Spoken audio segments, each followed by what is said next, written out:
Hello everyone, welcome to Gimme a Whole Year. My name's Dan, I'll be taking you through Monday Night Raw from the 30th of January. I had to double check the date then because it's actually the 31st in the UK, because it's past midnight.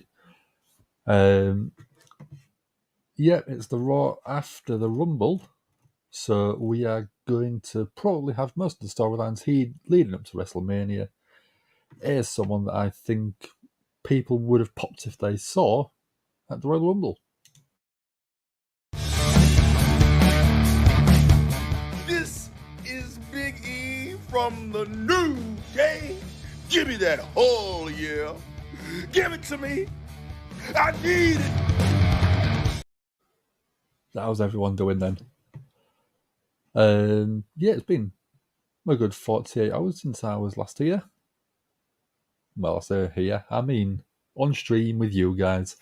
I was at Ants last time, which was quite exciting, seeing stuff in a different position.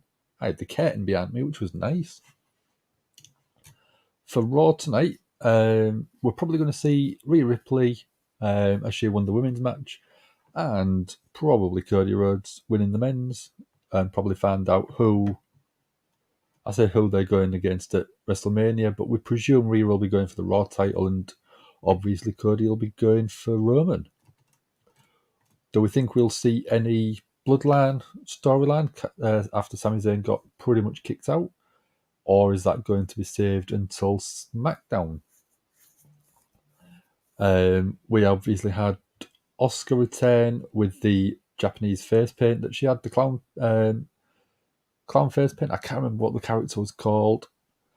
Piper Niven returned as Doudrop has dropped that name finally, which I think a lot of people was hoping for. It's nice for her to go back to her NXT name. Hopefully she gets a good showing from now.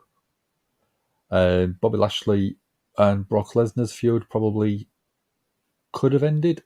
They might be saving it for WrestleMania again.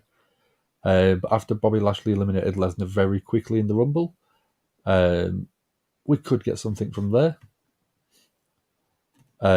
We could get something with Damage Control Becky Lynch, because it was a good story in the Royal Rumble itself. And we may get Bray Wyatt, we may get Uncle Howdy with all the Alexa Bliss stuff, but who knows? I don't know. How you doing, guys? All right, how you doing, So dude? I'm just going to run through one. I didn't even realise you was on, dude. Give me a second. Let me grab my... It's okay. I've been here for a couple. I've been here for like 30 seconds, maybe a minute. And I was like, it's all good. You all right? I have my spare set. Oh, he's got his headphones on. I see. Thank you guys for showing up for Dan on Raw. I'm just popping in to say hi because the insiders let me go early, so I'm just coming in. I can hear you now. How you doing, dude? You all right? Yeah, well, the insiders were like, you've got a stream to do. And I was like, no, I don't. It's my night off. But since they were letting me go earlier, I was like, I'll come on. I'll pop on for a bit. So, okay. So we've just had a big debate on the Bray Wyatt stuff over on the insiders. Yes, I'm actually Dave. It's I'm Dom's younger brother. A bit of a shave. Indeed. I just, what happened? Trying to, every few months I freshen it up and then I grow it back again. I just change it up, you know. How are you guys all doing? I am literally just popping in to say hi. Are you excited for tonight, dude? Usually the Raw after Rumble and Raw after WrestleMania are usually quite good shows, so I'm looking forward to it. I'm not saying I'm overhyped, because realistically they haven't actually announced that much for the show, which I do find quite hard to get very invested in when they don't tell you what's happening. Yeah, they've announced the Elimination Chamber qualifiers. Yeah. Tonight, a US title Elimination Chamber qualifier. They've also announced Cody Rhodes is going to start the show. So that's cool. A little bit of Cody Rhodes.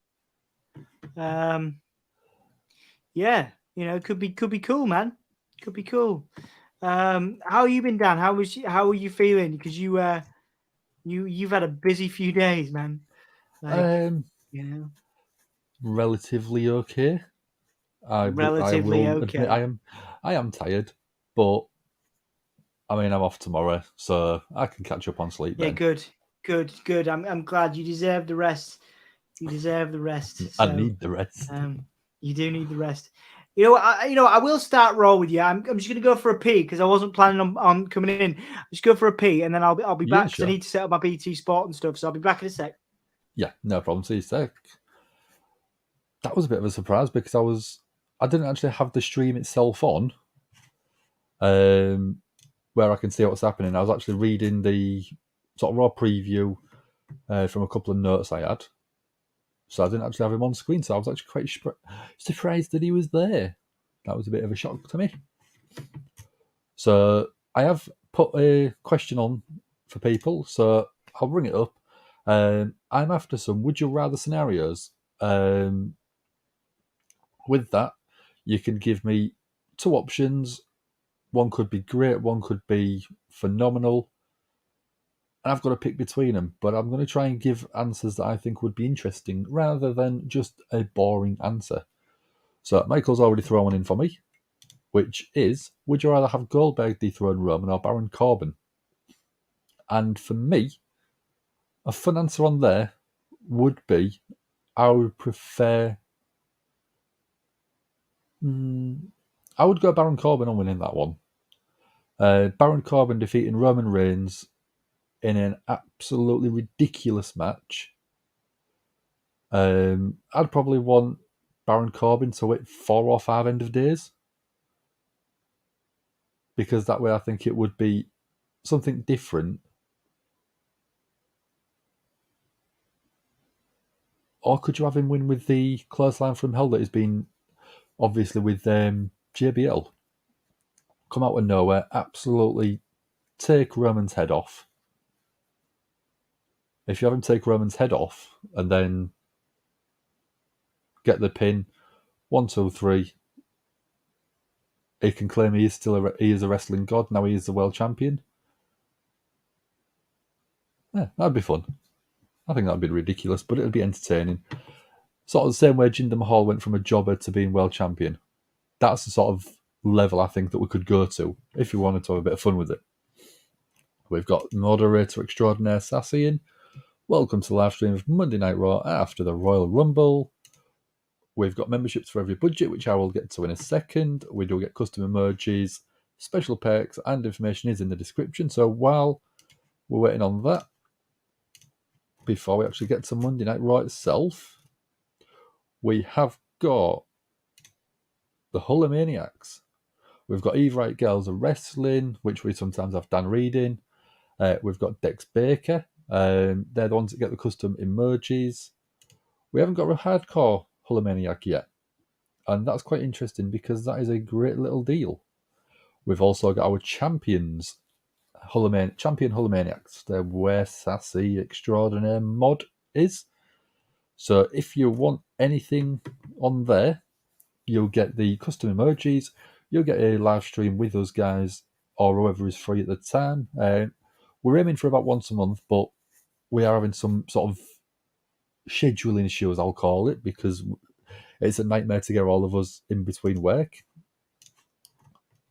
Well, we've got to... We do have our merch shop, so if you do want a t-shirt, if you want anything like that, you can grab one. Now, where's my other set of earphones gone? Because I've got 2 sets. I've got my wireless set for my tablet, so I can sit and listen to the stream itself. So let's get the BT up.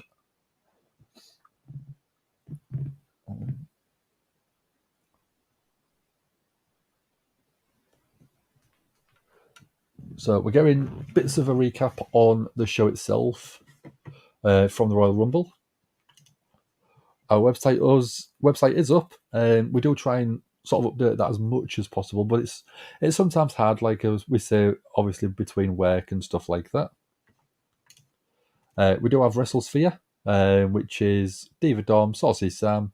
They're keeping everything on their sort of wrestling music all combined into one place for you to make it easy. If you are here, support the channel.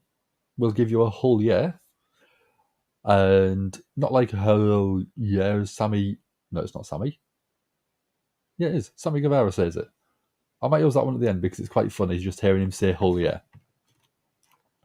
We do have Patreon, Super Chat, so if you want the Super Chat, stick it in the comments. We do appreciate any little donation that you do, but you don't have to. And be kind to Diva Dom, please.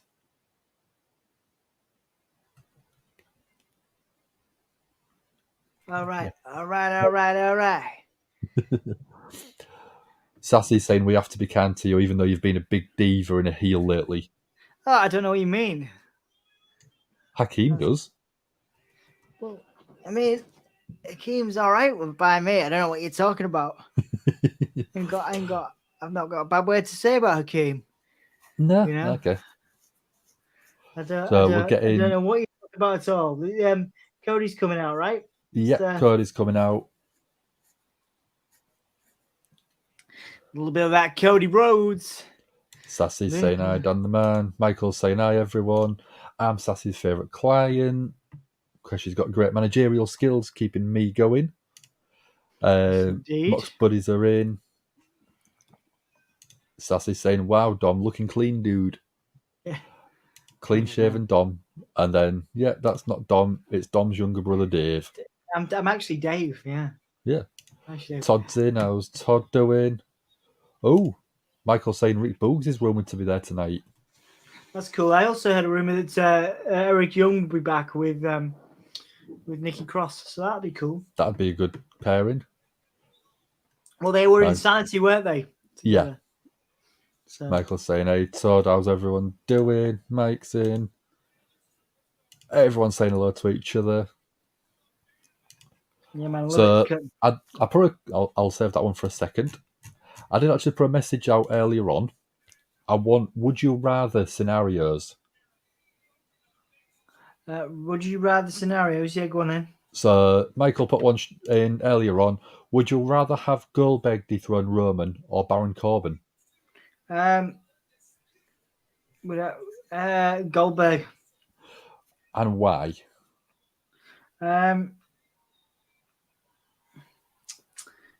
Because Goldberg to me is more exciting than Baron Corbin. I know, but that's why it could be fun having Baron Corbin win. Yes, you're right. You are right. I think it could be something like JBL's talking about him being a wrestling god, and he wins with a ridiculous move, like a clothesline from LJBL style. Right. That's what I'm thinking. It could be just quite fun to have something like that. Yeah, I suppose. But Baron Corbin winning the no. Just no. Why? It'd be Jinder Mahal level of entertainment. Yeah, no. No. I'd rather have Jinder Mahal again than I would Baron Corbin. The Ultimate Nightmare is in. That's not Cody. Cody's in the ring. He's living it up from the crowd, saying you deserve it. Is he going to cry again? Cody going to get emotional? Oh, he's drinking it in, man. He's drinking it in. He's Cody Rhodes.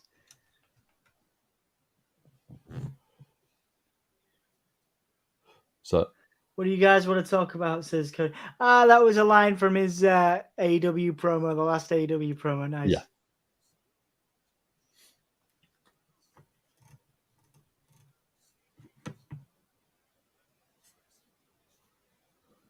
Cody Rhodes is not the same person he was when he started this journey.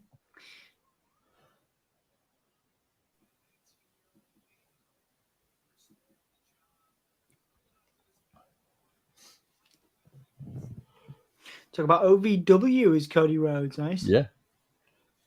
I mean, that was where he originally started, wasn't it? Yeah, man, that's crazy. I'm calling it. Jay and Gimme are going to lose the titles soon, and Jay's going to leave. That's a big call. I didn't. Haha! You can have a champer clap for that. The Kool-Aid comment. I don't drink the Kool-Aid, Anthony. You know that. I think you saw that I don't drink the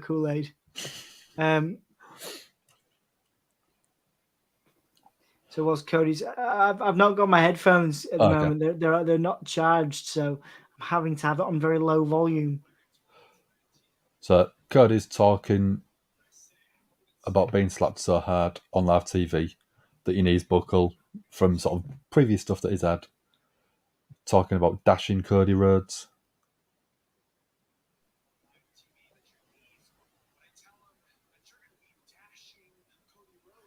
Dashing Cody Rhodes.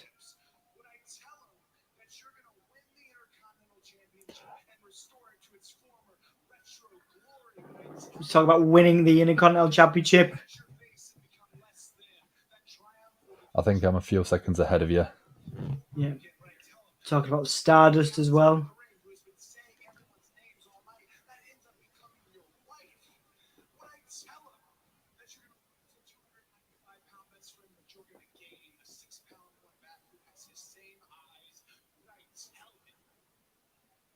Cody's talking about bleeding all over the world.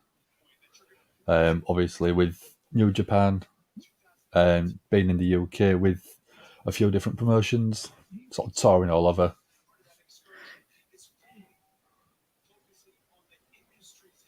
He's talking about his excursion, talking sort of carefully about AEW, launching AEW.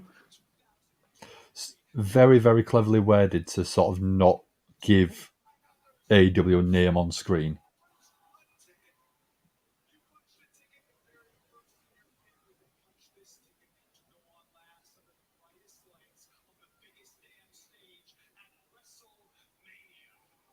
Looking up at the sign there, Cody.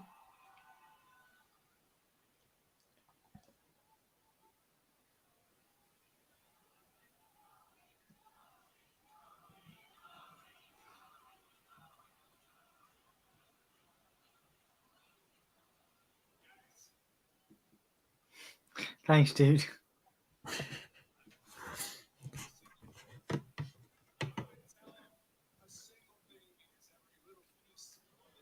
So it's saying that the story that he's been on, the sort of trials and tribulations, has all been worth it. Is somebody coming out, do you think?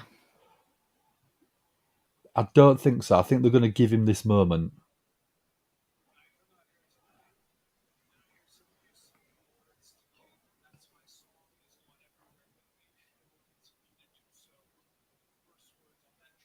Talk about Kingdom, the song, of course.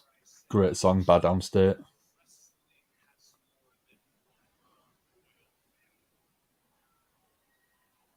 Let's talk about the line. Wrestling has more than one royal family.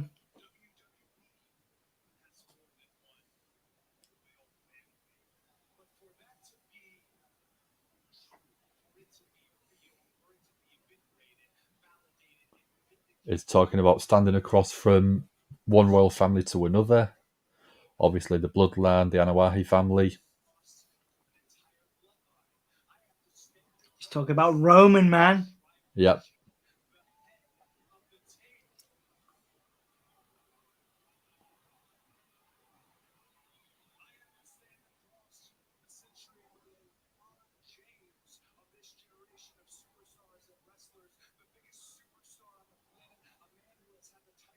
He's building it up before he even says Roman Reigns' name. Yeah. Brilliant.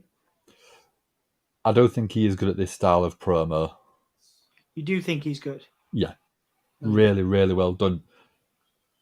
Because he's very articulated with his words. He is. Roman sucks chance.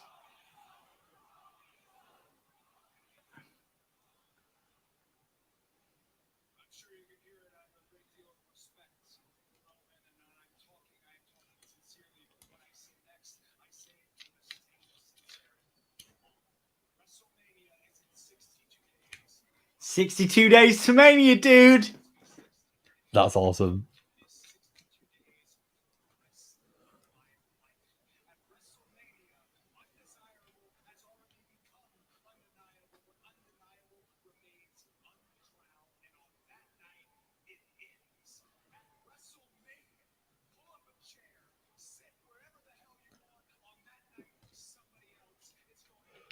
Cody's saying that after WrestleMania, you can be the head of table, you can be the tribal chief, but you cannot be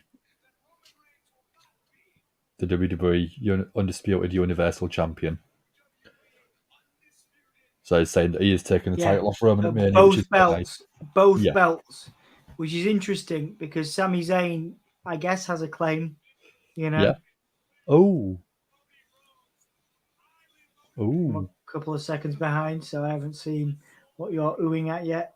Oh wait, the lights have gone down. We're getting the Judgment Day coming out. Yeah, the Judgment Day. What's this about? Well, they're bringing the Judgment Day out, but Rhea Ripley's not there. Obviously, she won the Women's Royal Rumble, so I thought they could have done something with both of them in the ring. Mm.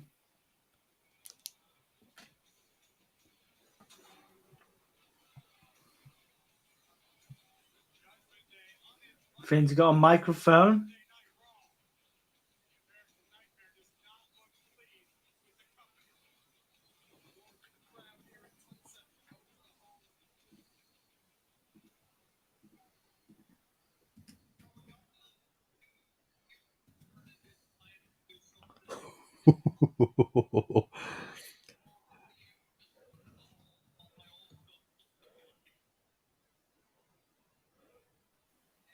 Balor's talking about, are you going to rip off everything that Finn has done before him? Obviously, sort of alluding to being leader of the Bullet Club.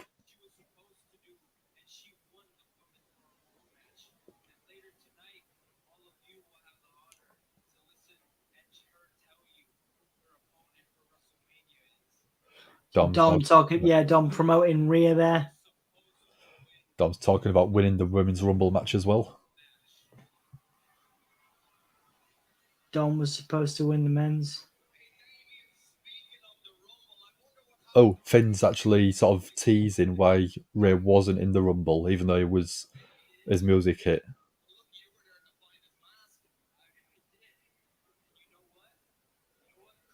Dominic saying that Cody ruined Dom's moment at the Rumble.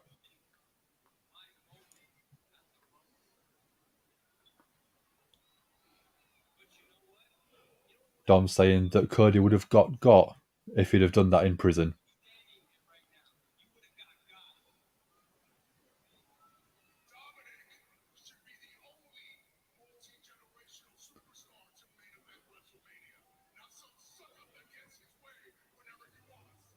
Damien calling Cody Rhodes a suck up.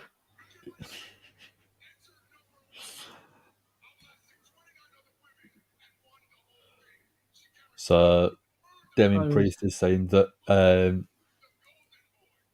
Rhea earned her title by starting at number 1, whereas Cody was handed number 30. Interesting comments from you guys as well. Yeah, you. Yeah.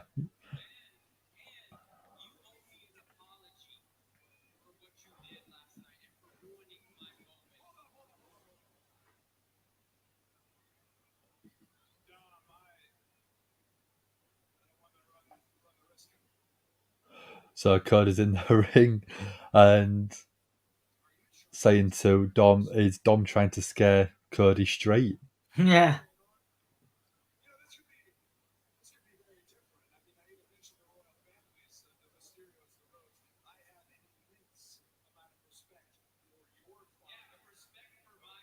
Dom's saying that Cody respects Dom's dad, but Dom doesn't have any respect for his own dad.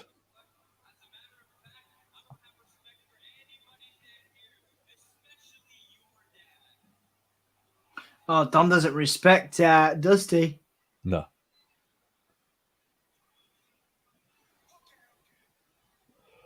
Crowd are starting to kick his ass chants.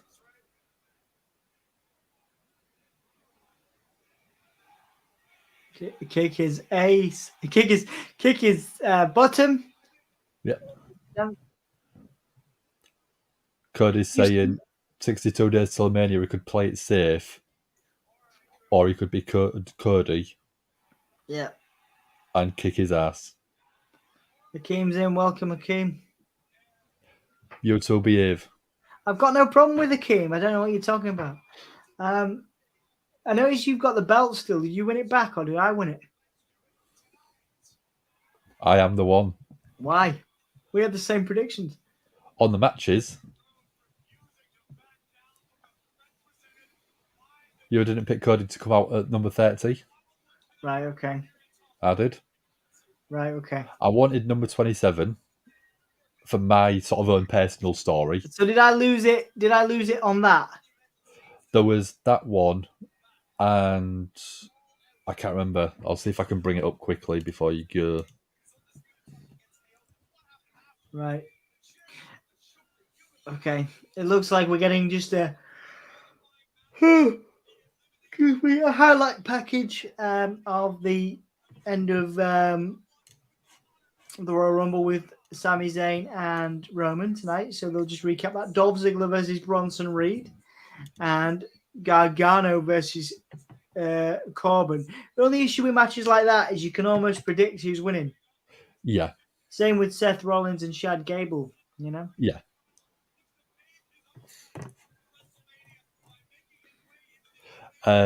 You'll put no for Sami Zayn getting kicked out of the Bloodline as well. Okay. Oh. Right. Edge just coming out and just going to town on everyone in the Judgment Nice. Day. Nice, cool. Setting up that WrestleMania feud. There he is.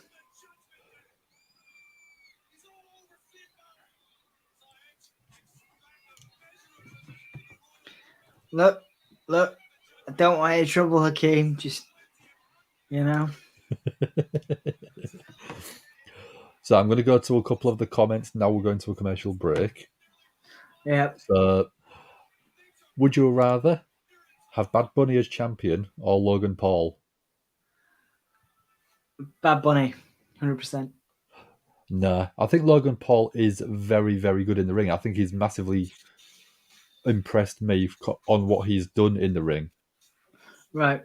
And yeah. I think he would be more charismatic and he would be a more believable champion. Yeah. I mean, Bad Bunny's coming as a musician.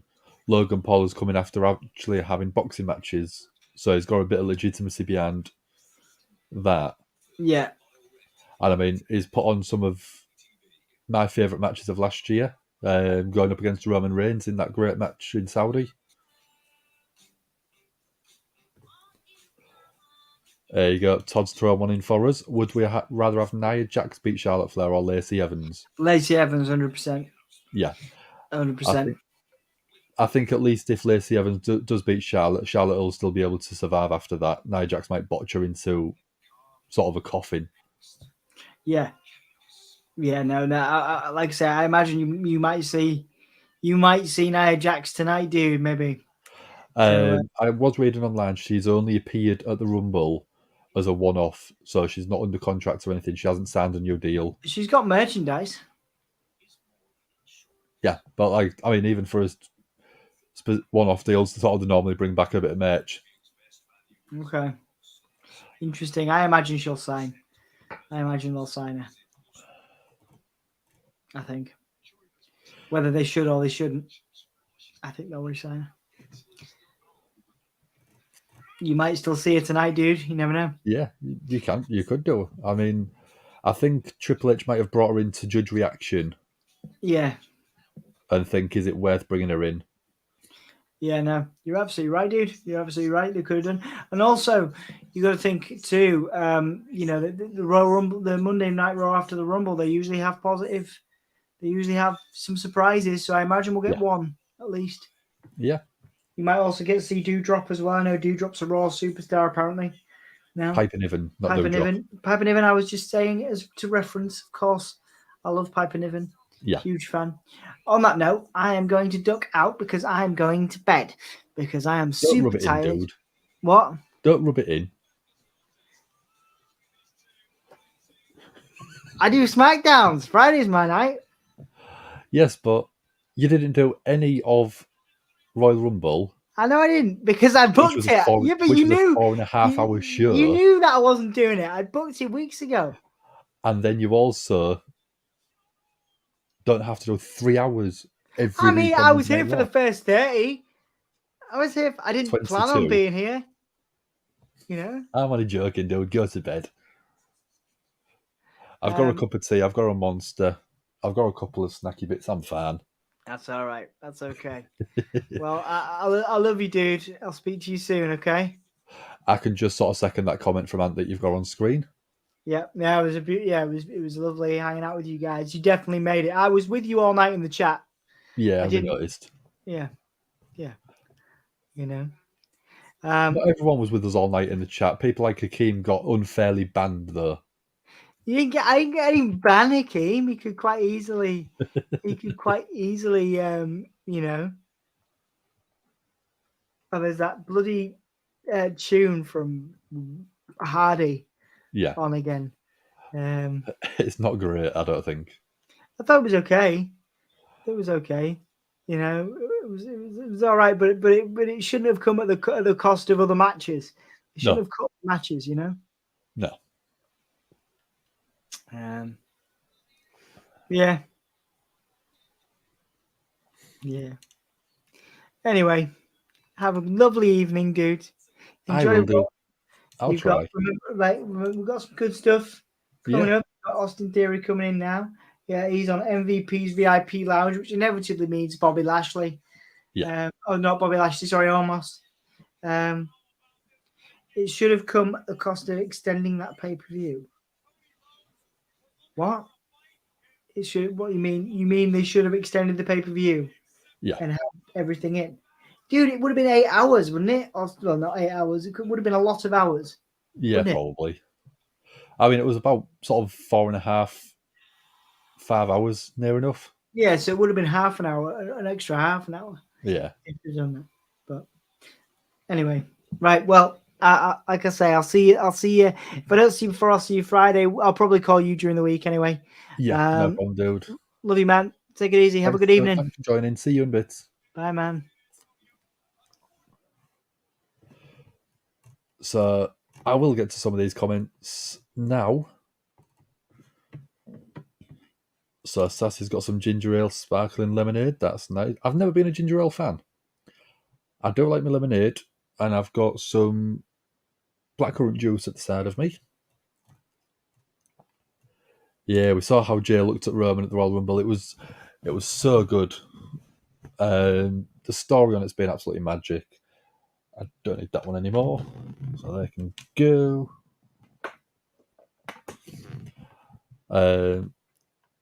Biggest breakup in tag team history. Obviously, the one that you put a couple of minutes ago.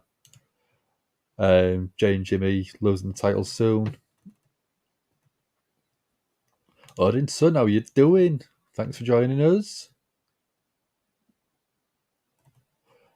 Ant Nailing. Yep, that's Ant who covers AW. That is him. That is definitely him.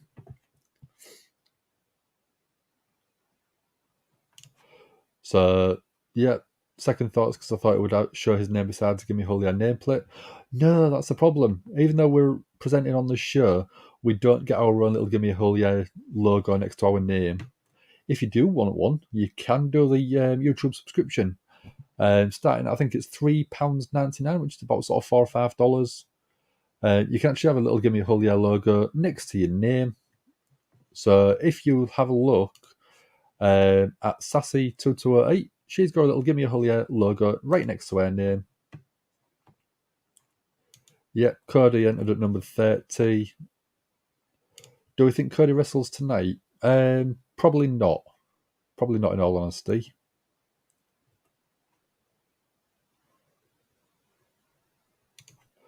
Leave Cody alone. Edge came back at like late 20s at his first Rumble. Yeah, but did he win?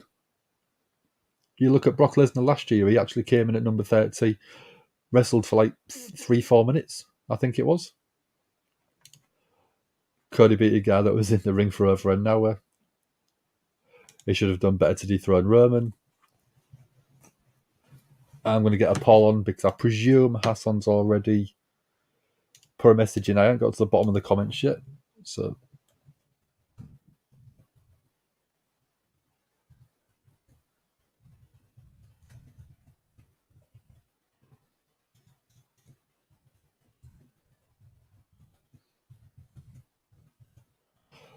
there we go. There's your poll, guys. Let's just do a quick banner.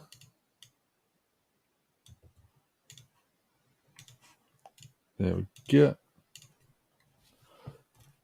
That one. So yeah, tired and physically spent Gunther. He's still Gunther. He could still probably smash everyone out the park. So very grown up, agreeing to disagree. Chad Gable's just got a headbutt off the top rope. Only a 2 count on Seth Rollins. Where did Ant go? Probably to sleep. I don't blame him. He's had a late night on Saturday night as well. And then, we both had a late night Saturday night. We finished at like 4:30, 5 o'clock ish. And then we sat and chatted for a couple of hours. And then I went straight to work. So I was actually at work at about 7:30, 8 o'clock in the morning, even though I didn't need to be there till 9:30. But it meant I could get a couple of jobs done that I needed to. Winning at 30 does seem a bit too easy, even though I did just come back from surgery. Yeah. Rhea did win at 1. She did get hurt. She had a bit of blood on her face halfway through the match. So that could have been why she's not here tonight, or she might still be here. She didn't get her left pec on, but she did have a dislocated knee from the rumours, yeah.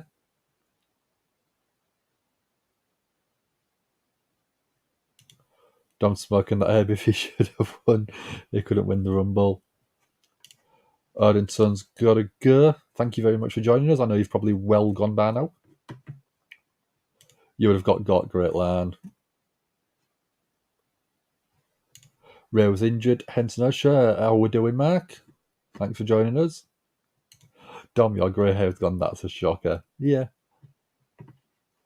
Wait, so Ray got injured. Thought Ray wasn't going to come because he didn't bring a spare mask. Everyone's saying hello. Still good. Biggest babyface here is Akeem. 100%. 100%. Yes, I did win. I might do. I might bring it for you so you can actually see it.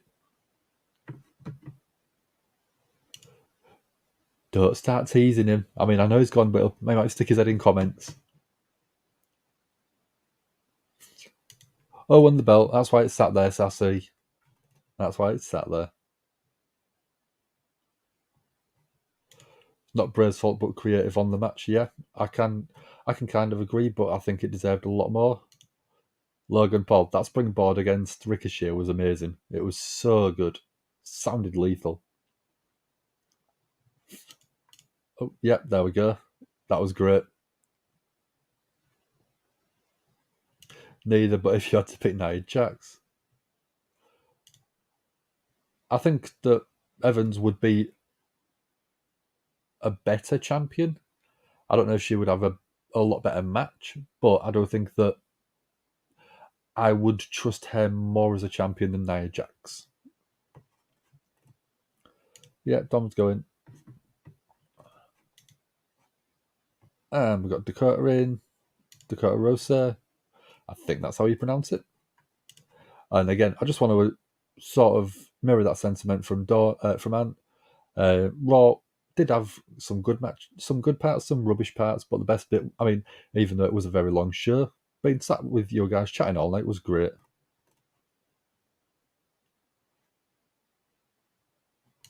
Bray's just tweeted he's in the next segment.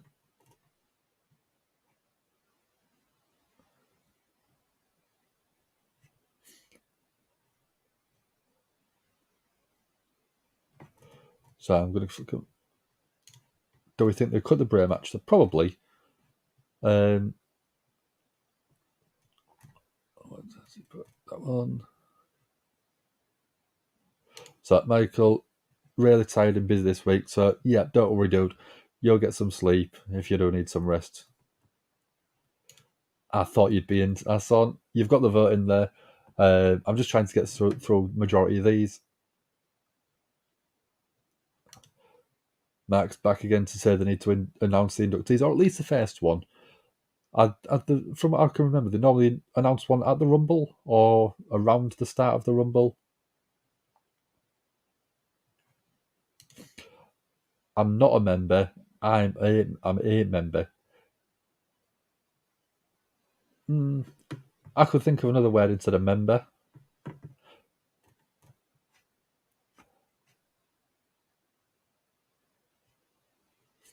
Cody only got cleared just before the Rumble. No way he's wrestling today. It could be. Have you voted in the community poll? Have you voted? Best technical wrestler of all time? Go check the video out. It's only about 15 minutes long, so it's something that you can watch while doing any other thing else that you want. There's no way the Master Olympian is beating the visionary Seth Rollins. Have we announced the People's Champion? I actually forgot about that bit. Let's have a look.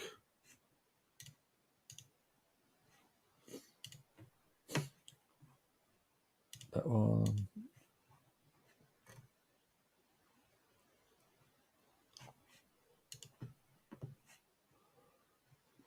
Rhea got injured in the SmackDown cross match. Okay. So Seth and Chad are having a bit of a back and forth.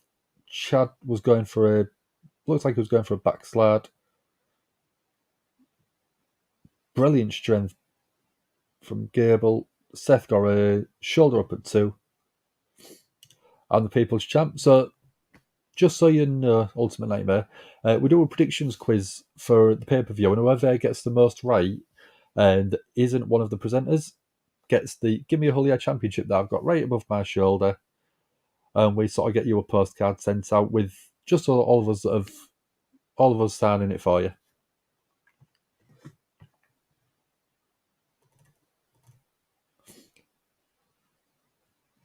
Sassy had no doubt. She was the one. She managed me. She made sure I got it all right. That's what I mean. You are a huge member. And by member, I don't mean something nice.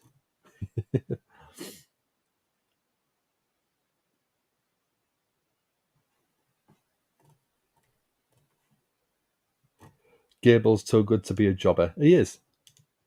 He's absolutely brilliant. He's really technical, really good, really clever, great moveset.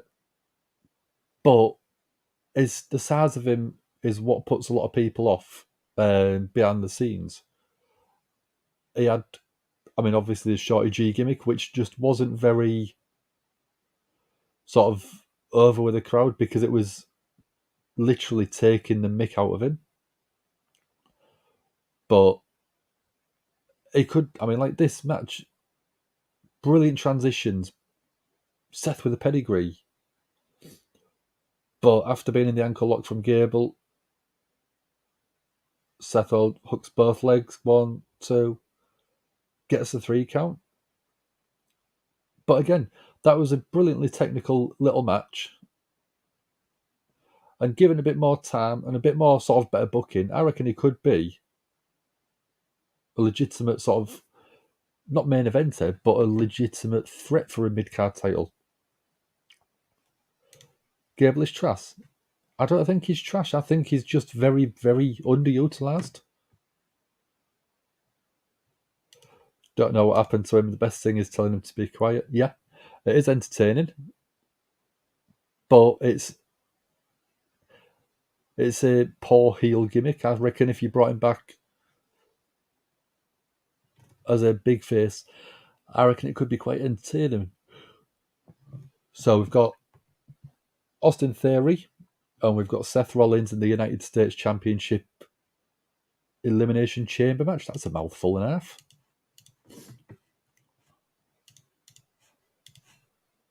So good match, yeah. I thought it was definitely a solid match. So 86% of people got it right with Seth winning the match. Sorry. So up next we're going Candice LeRae versus Io Sky.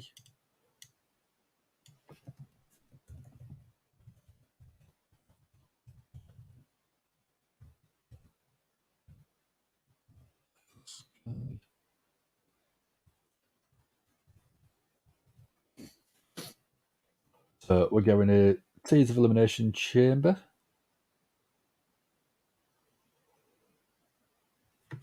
Which is obviously on the road to WrestleMania.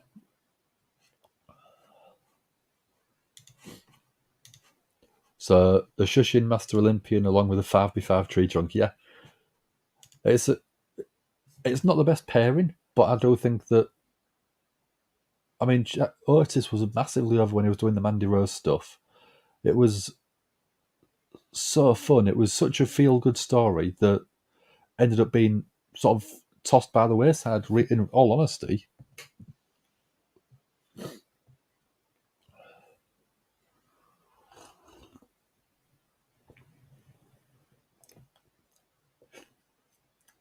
I've got my cup of tea as always.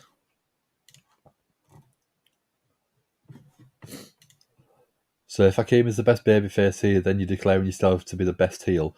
Go on then, give me a heel promo.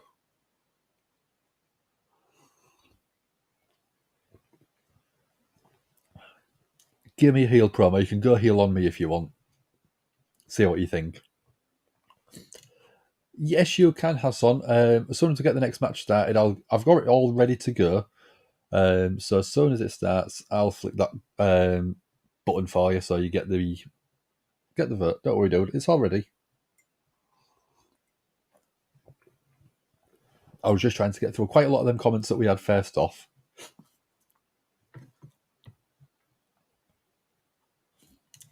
A heel promo I have is one you're not going to like. Go for it. Go for it. See if you can get me. I think Cody will win just to split the belts up. Richard Smith, great idea. I think that you could look at Cody winning both belts, relinquishing one of them, the Universal title probably, and then bringing back the old school Winged Eagle, because he has teased that a few times. He brought back the old school Intercontinental title belt, so it could be where he goes to bring that back as well, which I think would be great. Winged Eagle back, perfect. Ultimate Nightmare is going to be very rude. I've got a timeout button if you go too far, dude. Don't worry. That one.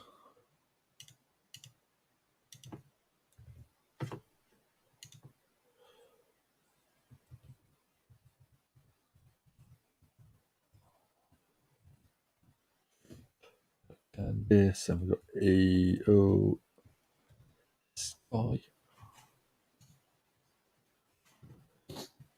So, snacks-wise,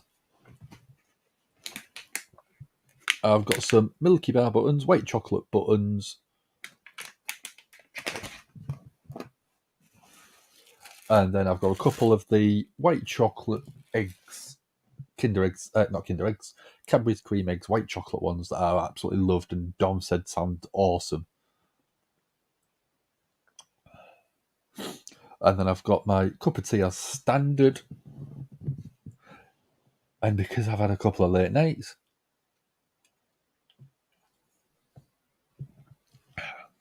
yummy.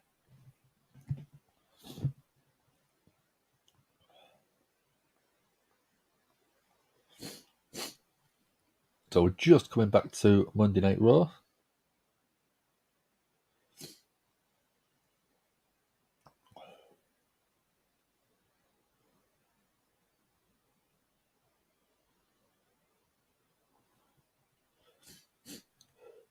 So Sassy's got garlic parmesan popcorn. Don't like garlic, Sassy. You know this. Everything else that you do sounds absolutely awesome.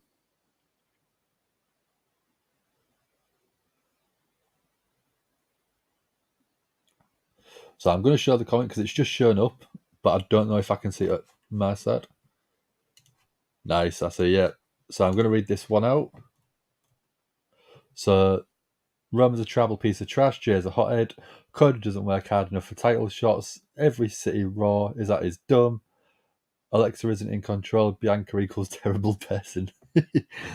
I mean, some of it I can agree with. Jay is a hothead. I don't think Alexa will be in control in the story. But, yeah, there's some good heel work in there, dude. I'm just a vampire. Yeah. I don't like daylight. I like to sit up all night watching wrestling. I hide from everyone. Yeah. Where's the little magnet? So, I got a new phone today as well. And I've got this little magnetic thing, which normally goes for the car, but I'm going to use it as a stand for my phone.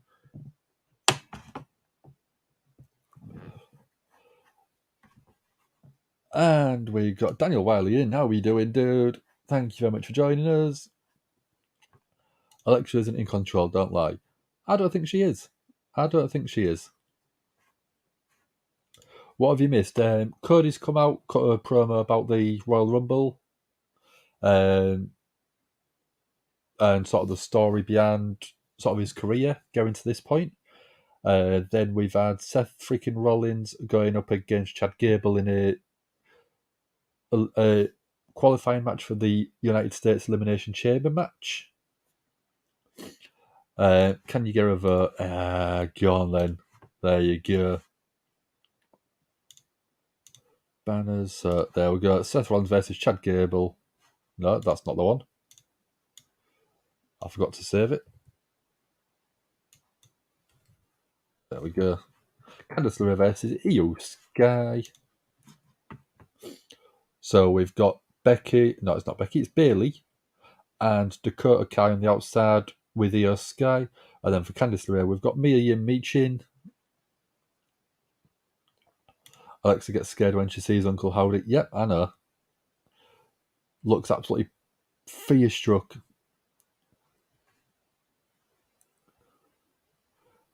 Yep, it's a good start for a heel promo, dude. I completely agree with you.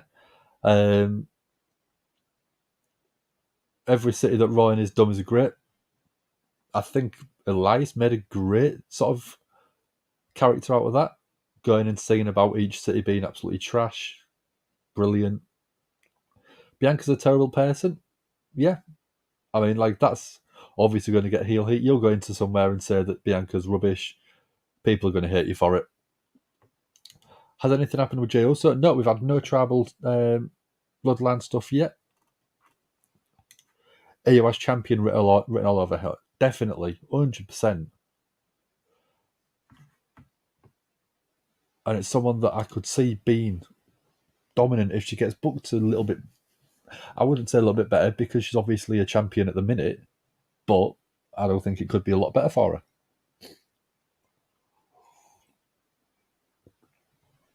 So while we've got David Bowie in the chat, the People's Champion for Gimme Royal Rumble edition was actually our very own Jack McMorrow. He got pretty much everything right, apart from one or two little bits. Let me just double check which one it was. Where has he gone?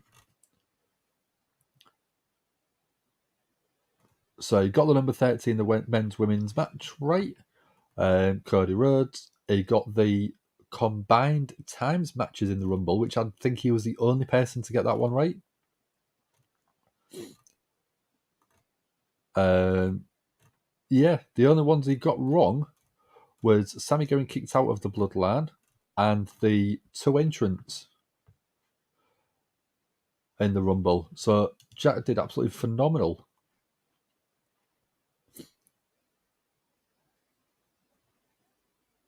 So back in NXT, I presume that was for Io Sky.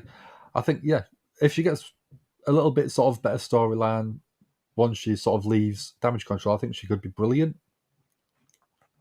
Yeah, well done, Jack, dude. We'll save your postcard till we see you, so we can actually give you a photo giving it to you, which is cool. Daniel can't wait for the Bloodline stuff tonight. I don't know if they'll do anything tonight. I don't know if they'll save it for SmackDown because that'll make people tune in, which will be good. Let's not forget Io and Dakota had 3 title matches back to back. Yeah. I can agree with that.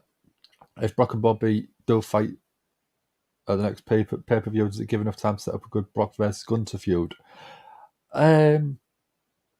I don't think it'll give it enough time, but I don't think a lot of people would be clamouring to see them to go one-on-one. So I think that I don't think people would really care if they don't get a big story build up to it. Sometimes just throwing 2 people in there that you know could probably have banger after banger would be great. Sassy says, "Hi Richard, is Jay leaving the Bloodline?" I reckon they may be teasing it, but I don't know if he will. Bobby Lashley needs to sit down and be quiet. There you go. There's heel stuff. It's entertaining, but it is funny. Sometimes heels can be good and funny. Oh, thank you very much, Mark. I've just seen it. Mark LFC UK. Great choice in team, by the way. Little cop out here as well. Has become a YouTube member, so we'll have to update them banners next time we are on. So let's see if I can find which one it is. That one. Studio. That's the one I want.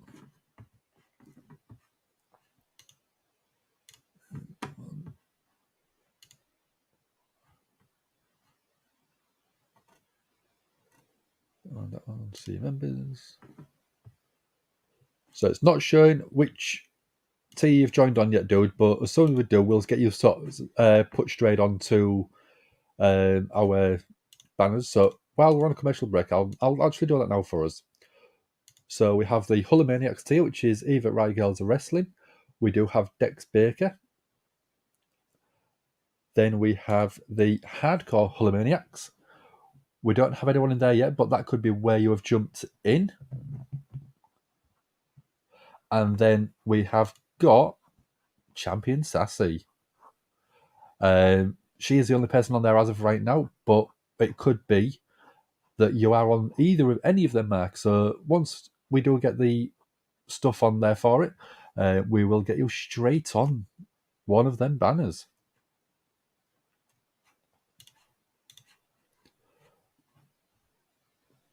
That one, Mark thinks Jay's leaving for a work. Think Jay will call out Roman for another match. I think it could end up in that point. I don't know why. I know. It's really, really annoying that they're not doing very good. And then David Bowie, even David Bowie is thanking you, Mark. We do sort of everything that we sort of earned so far from the channel goes straight back into just paying for what we're actually using. So it just means that we can sort of focus and maybe put together a few other bits for you guys. The Hulk one. That one. Yeah, the Hulkamaniac one. Yeah. Thank you so much, dude. We do really appreciate every little bit of it. Yeah, so with that one, you do get your own little belt. So if you want to tell us what colour you would like, we can get that sorted. Miss when Liverpool were fighting for the top 12 like last season. Yeah, I missed it when Liverpool are actually on a good streak. Whether it's one match or 10 matches that they're winning, anytime they're not winning it's heartbreaking for me as a full Liverpool fan. I mean, I've got a box over there which has just got Liverpool all over it. I've got a Liverpool woolly hat, which I'm pretty much glued in when I'm not at home. Got to be a red and white one for Liverpool, I'm hoping. Good lad, Dom. Not Dom. And I just had David Bowie in it, just sort of Dom, Dave. Yeah. Black and red, if that's possible, we'll get on that for you. Don't worry. Do not worry about that. Daniel's thinking next season will be ours and Arsenal and win the league. Yeah, I think Arsenal, they were like 9 points clear at the minute. So I presume they will win. I think that Arsenal will win, yeah. So there you go. He's already on it for you. He's already on it, man.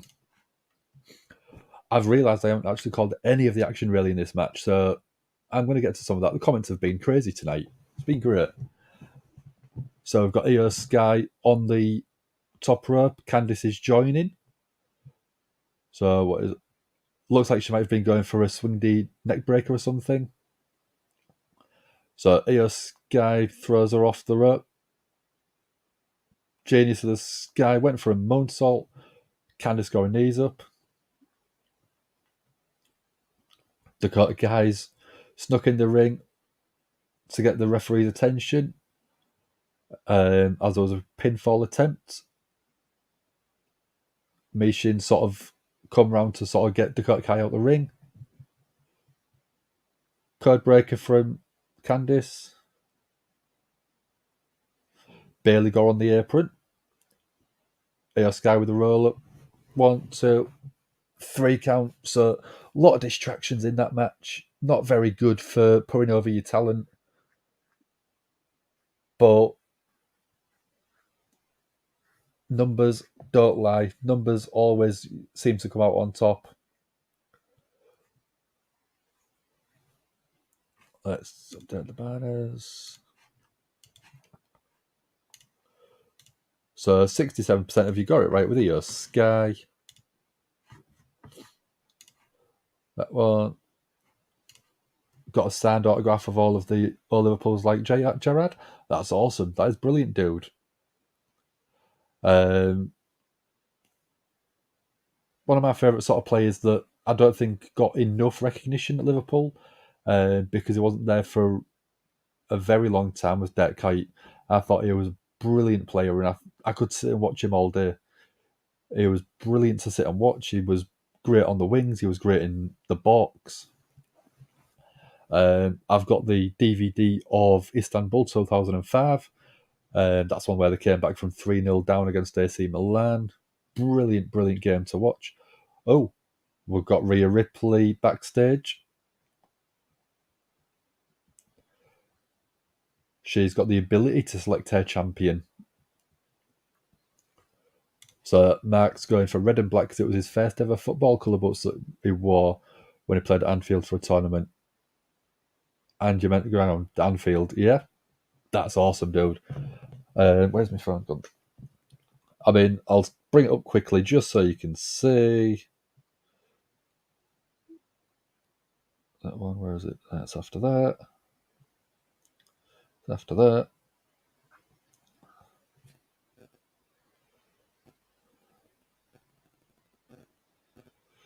That one, there we go.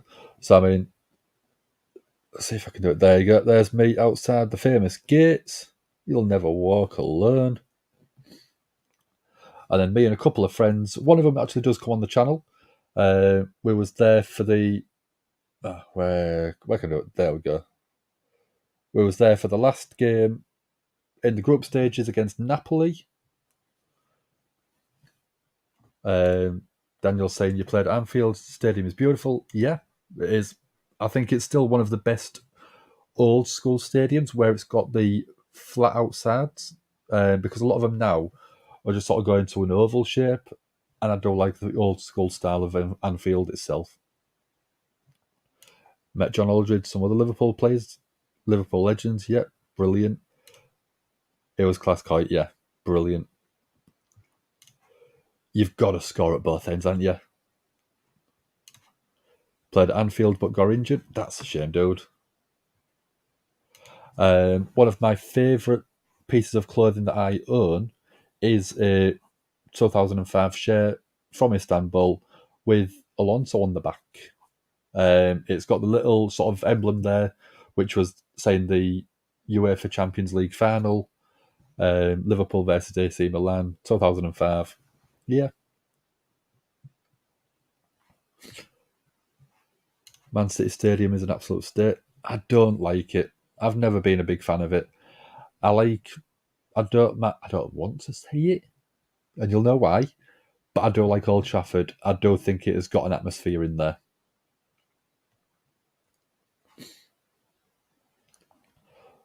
So, Sassy, sorry about the injury for you, Daniel.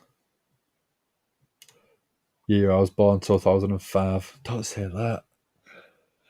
That makes me feel so old.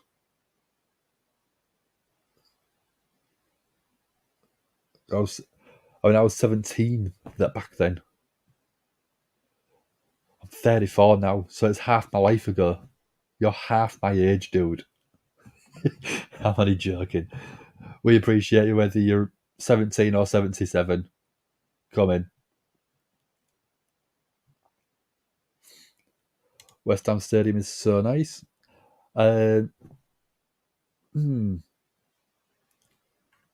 Yeah, it's okay. 18 in like 4 weeks. When you're 18, send us a tweet and we'll tweet you out happy birthday, dude. Yeah, you've got my Twitter name there. So if you send me a tweet or if you send it to the Gimme Hulia one, we'll send you an happy birthday, dude. Yeah. I left school in 2005, so yeah, it makes us feel. Oh, I need my earphones back. Where they gone? You'll see why in a second, I presume. Maybe not. I know. 18th of Feb. Oh, yeah, happy birthday in advance from myself and from Sassy and from everyone else in the chat and from everyone else on the podcast, dude. See if we've got it ready. There we go. So, for yourself, Mark, we've got you on there. I noticed it pop up. You can't see it, but I can actually see that Anthony is technically in the chat, but he's hidden himself and he's on the stream. But he's brought that up for us. So again, Mark, we absolutely appreciate every single thing that you're donating to us.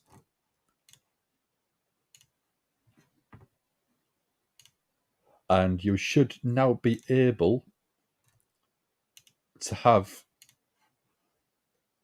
the little Gimme Hulia logo, which I think you've already got. Let me just have a quick check. Yes, you do. I just sort of got a bit so close to the camera because I was checking it on my phone so I could see it. With that, the longer you're with us, the more coloured options you get as well, which I think you might enjoy. So let's have a look.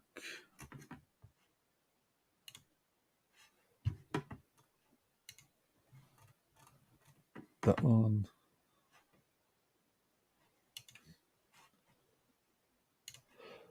So, yep, you do get customized default text. There we go, that's the one.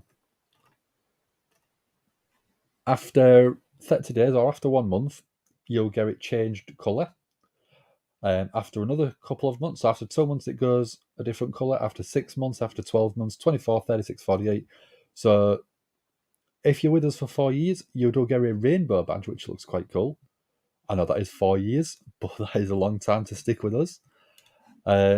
Again, dude, if you're doing if you're already been a sort of member, you don't have to do super chats, but we do appreciate absolutely everything, dude. We do get the custom emojis. So Sassy's already put one in for us. It does only show up on the StreamYard link that we use as Hull, but it does say Hull, yeah. Bright, colourful logo, bright, colourful sort of emoji. We are in the process of designing a couple more for you guys, so we will get them up and sorted as soon as. So Daniel's going to Liverpool Newcastle game for his birthday. Got to sit in Newcastle end because I live in Newcastle. Nice city, dude. I don't quite like it in Newcastle, but yeah, you want to be in the Liverpool end, really, don't you? And again, I'm just going down the list. Mark's there with his donation. Again, thank you so much, dude. Sassy mirrors that sentiment. So does David Bowie.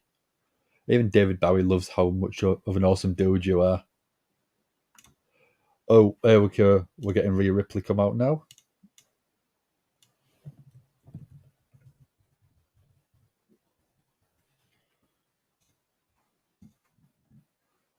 But if Liverpool score, you're going to go crazy, rub it in the face. I'll second that, dude. I'll happily go for that.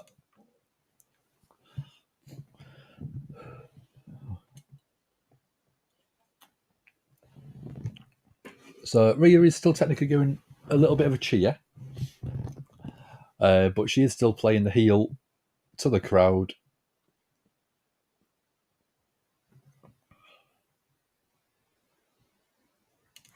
So Head Cole's reaction to Pat retaining was real. Didn't know it was only there. It was there. Only Dunn, Hunter, and one other person knew. Yeah, I read the same thing.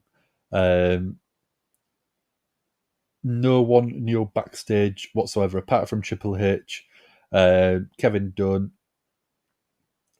and I can't remember who else.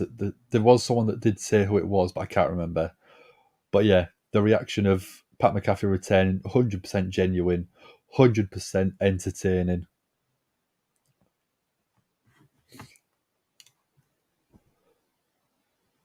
Buddy Matthews is proud of his mammy, yes. So Rhea's talking about being in the ring without Judgment Day. Well, without Dom.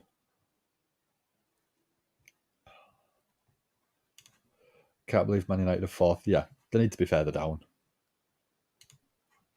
Commentary at Rumble was great. Pat McAfee is brilliant. Pat McAfee is amazing.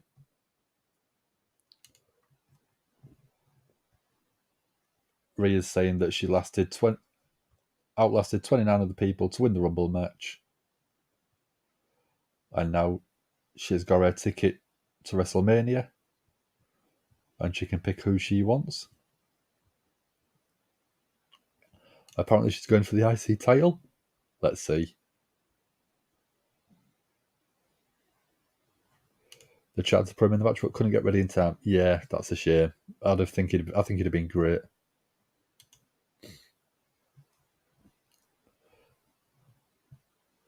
Rhea's talking that 3 years ago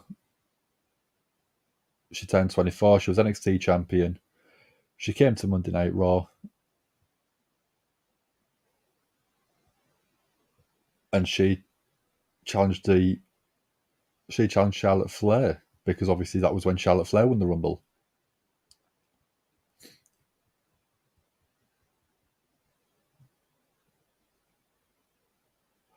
So Rhea's talking about being put in a place by Charlotte. Obviously, she did end up losing the WrestleMania match and dropping the NXT title to Charlotte.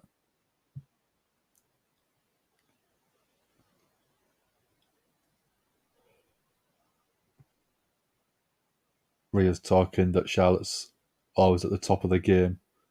She hates giving her credit, but she gets better every year, which I can't really deny that.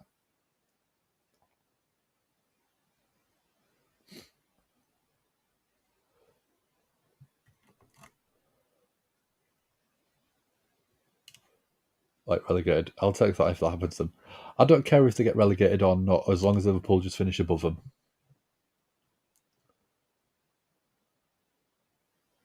Rhea doesn't like the normal formula. She doesn't like things that are overplayed. So let's see what that's actually alluding to.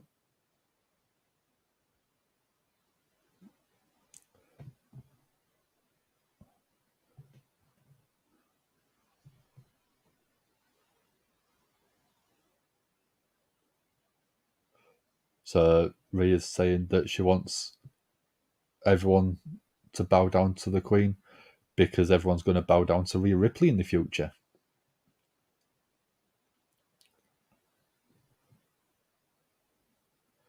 At WrestleMania, she's putting Charlotte in a place. I thought she was going to go up against Bianca.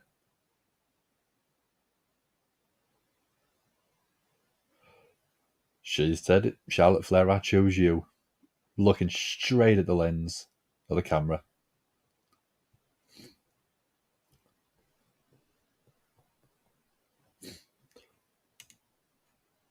So Dan doesn't like that Charlotte Flair always gets a spot in the Rumble even as champion. Well, technically there's two champions, so she could go up against the other champion. But yeah, I don't like a champion being in. Because if you've got a champion in the ring, it's basically, unless they have another match and pull double duty, I don't think it really works. Because I don't like the fact that you've got a championship that could be defended. Must be Bayley versus Bianca again. But Mania? Yeah, sounds like it. Bailey versus Bianca, I reckon that, which is why I picked her. Yeah, I think that would be a great match. But I do think that it should have been with Bailey winning at SummerSlam or not SummerSlam, because that's when she did returned.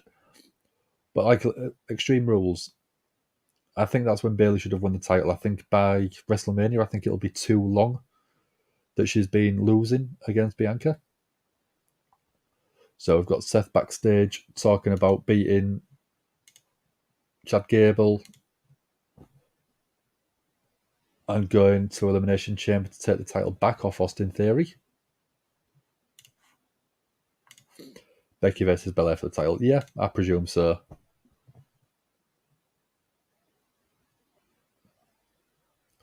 So Seth's just been asked about Logan Paul eliminating Seth.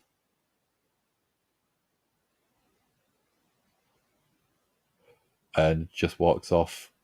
He's obviously not happy about that, which is good.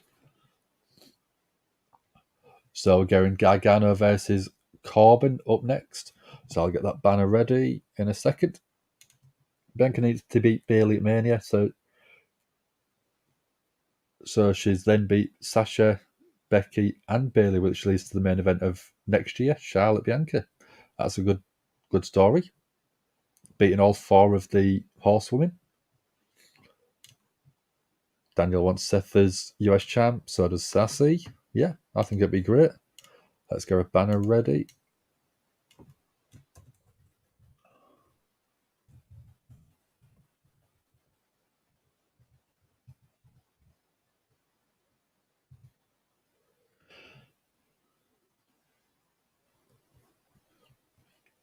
So let's have a look at that one. Corbin, boo.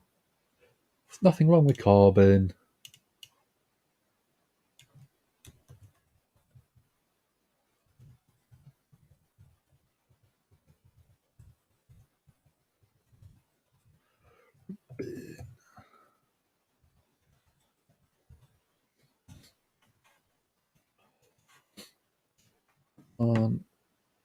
She's in a Raw faction but challenging for SmackDown title. Guess she's out of Judgment Day then. Possibly. She could be they might be looking at moving him across to SmackDown. I mean, it's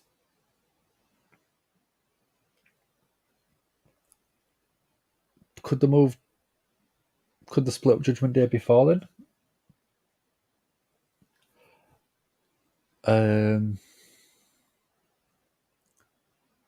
Rhea winning the SmackDown title and going across to SmackDown, taking Judgment Day with her, would show that she is probably the leader of the group.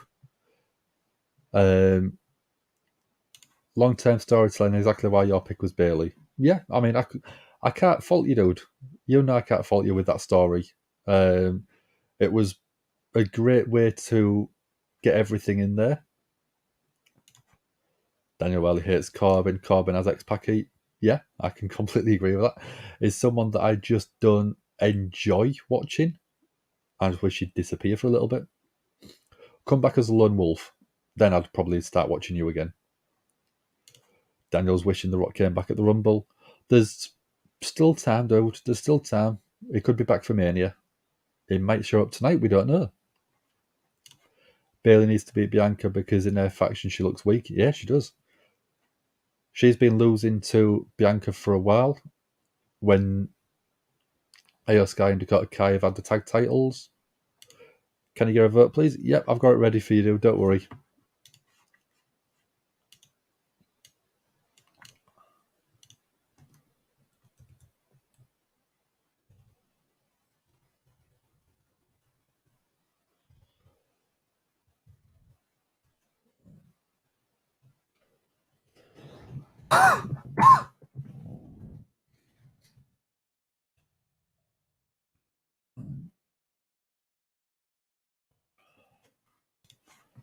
Let's have a look.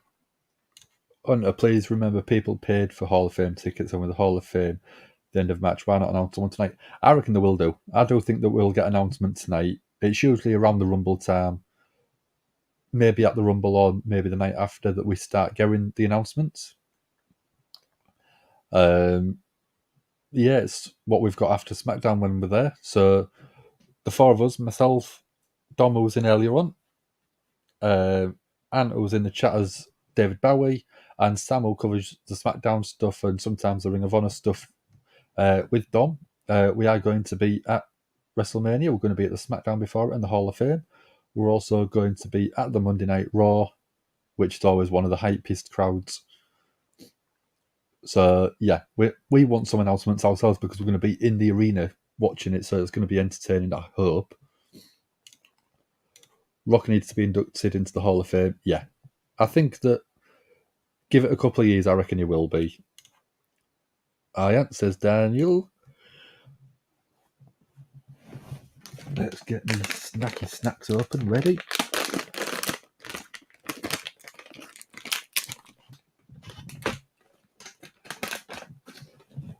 Little white chocolate buttons.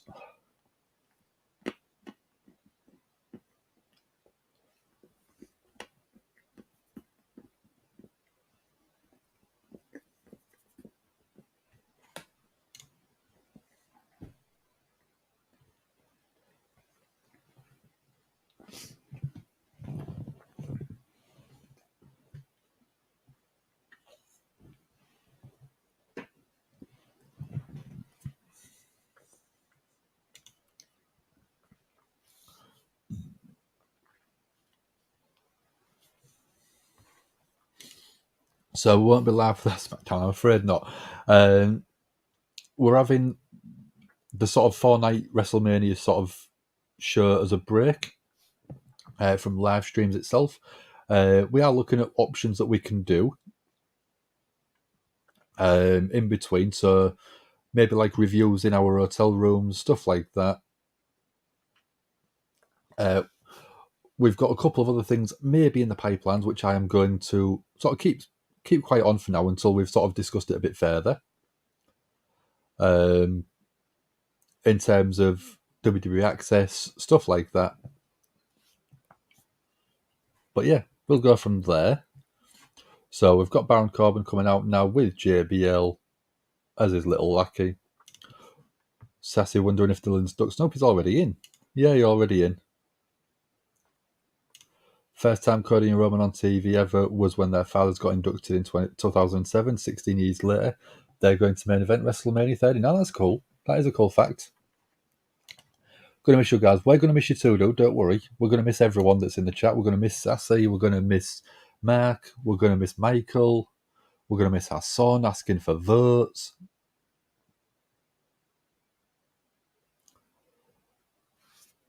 But yeah, let's get the banners going for him. There we go. There's one. There's your pole dude. All ready to rock. Inducting Rhea would be good for a storyline with Dom. Yeah.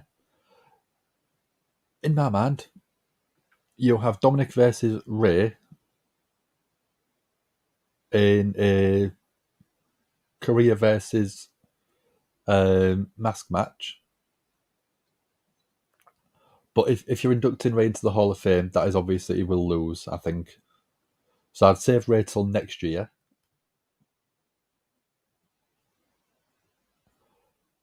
But yeah, I think that having Rhea lose to Dominic in the match at WrestleMania would be quite good.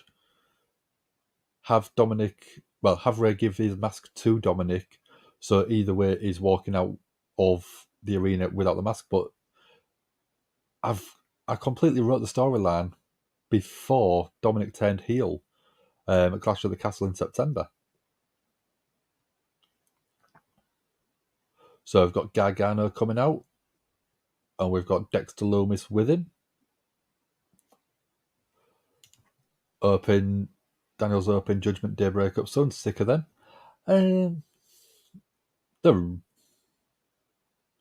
They're okay. I don't think with Rhea going against Charlotte, I think that will be the start of, not the breakup of them, but the start of the separation. Because I think a breakup implies that they might turn on each other, and I don't think they will. Sassy saying, "Hi Lomas, where is the Miz?"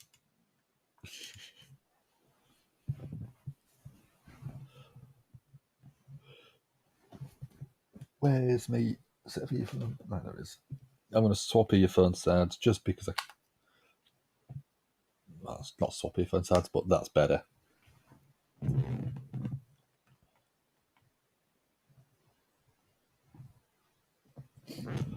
That one. So, going to go sleep, Daniel. Not a problem, dude. Thank you very much for joining us. So is David Bowie. David Bowie's off to bed. Both of you, get a good night's sleep. Good night, sir. Don't use my Sunday name. I know you. I'm only joking. But yeah, thank you very much, Daniel. Cheers, and thank you very much for joining us. We shall see you soon.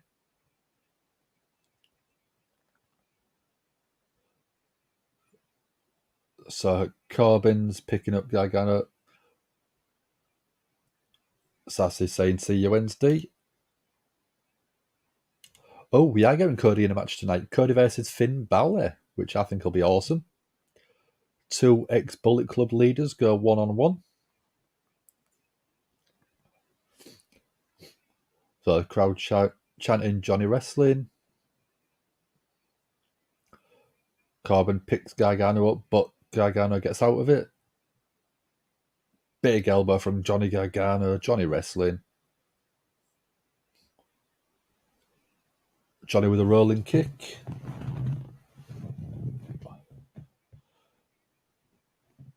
Corbin thrown to the outside. And then Johnny Wrestling with a big kick. Gargano over the top rope as Baron Corbin comes in. Gargano was going for his over the top rope DDT, but right hand from Baron Corbin drops him out.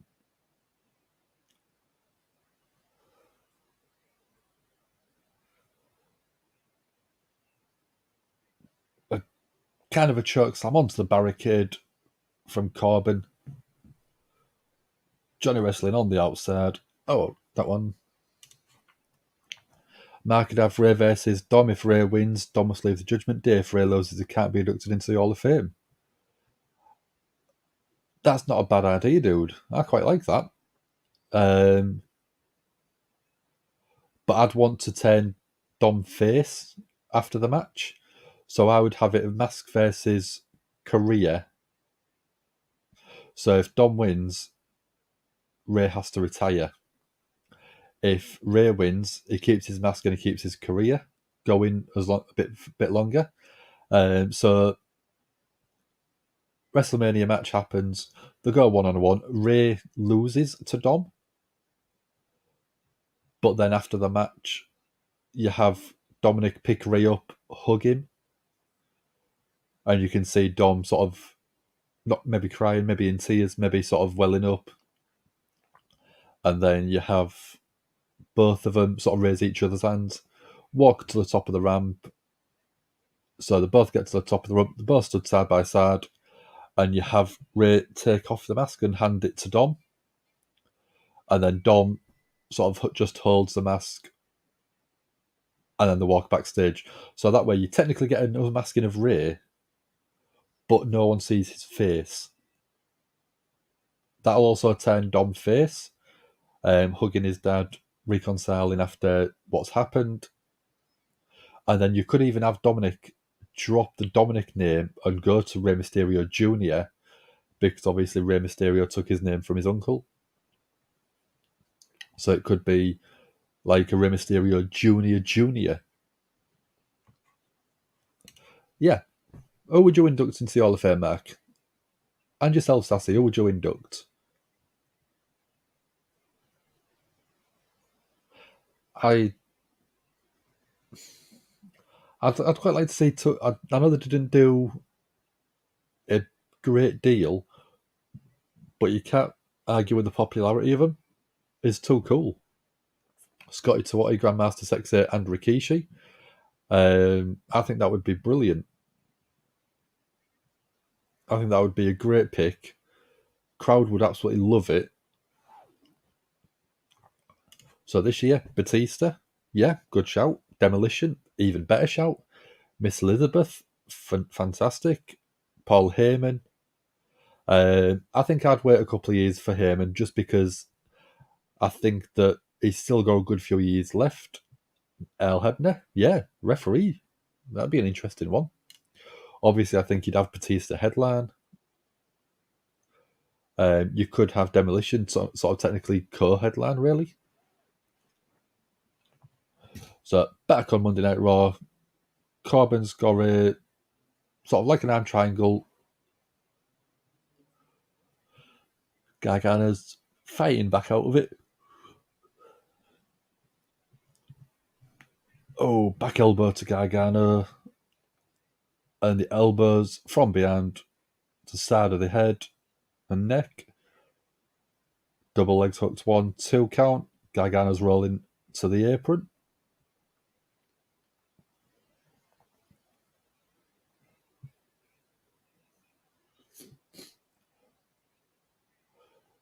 So elbow from Corbin. Corbin off the ropes. Slingshot spear from Gargano at 1, 2.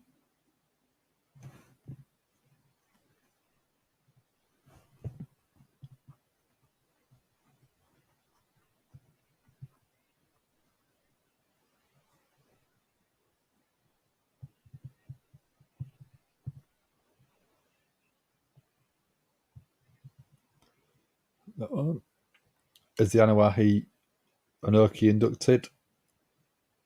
I think so. Yeah, I think he got inducted a few years ago. I don't know if the full family is, but I think Antonio Inoki is definitely inducted. Super kick from Gargano at 1, 2. Kick out at 2.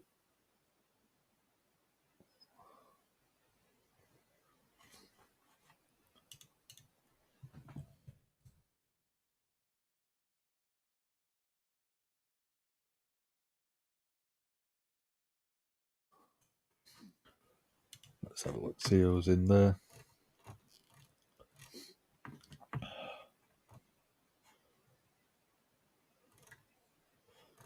If I have Antonio Inoki, let's have a look, see if I can see if he's inducted.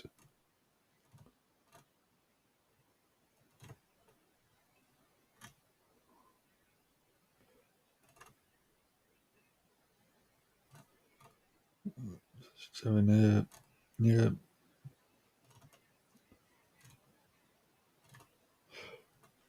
So deep six from Baron Corbin. So Antonio Inoki got inducted in the class of 2010, inducted by Stan Hansen. So he's definitely in there. But in terms of the rest of the family, yeah. Oh, just same time, dude.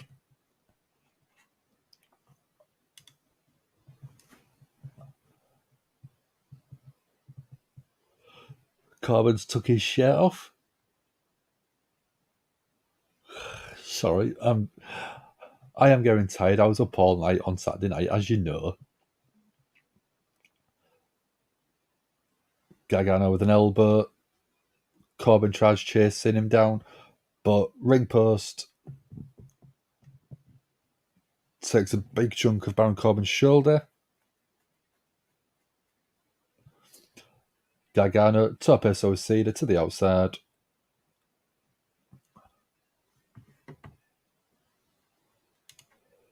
They should induct Roman and the Uso family for the generation of wrestling.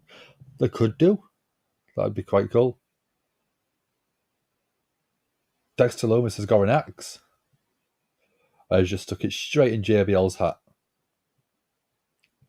JBL looks petrified.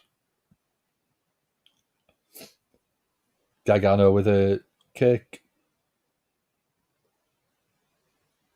It went for a slingshot DDT again. Gargano with a roll up. 1, 2, 3. Inside cradle. Gets a 3 count. Gargano gets the win. Goes into the Elimination Chamber match. $1 Million Man Gia. No, I thought he's already in the 2010 one as well. He was inducted by his 2 sons.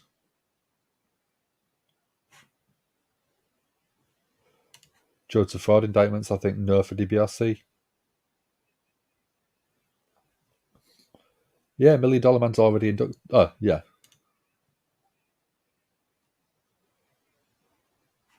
Yeah. Sorry, dude. I completely got it the wrong way around. Sorry. So Gargano stood on top of the announce desk. Loomis is just holding the axe. So up next is the MVP's VIP lounge. So everyone thought Gargano. Yeah.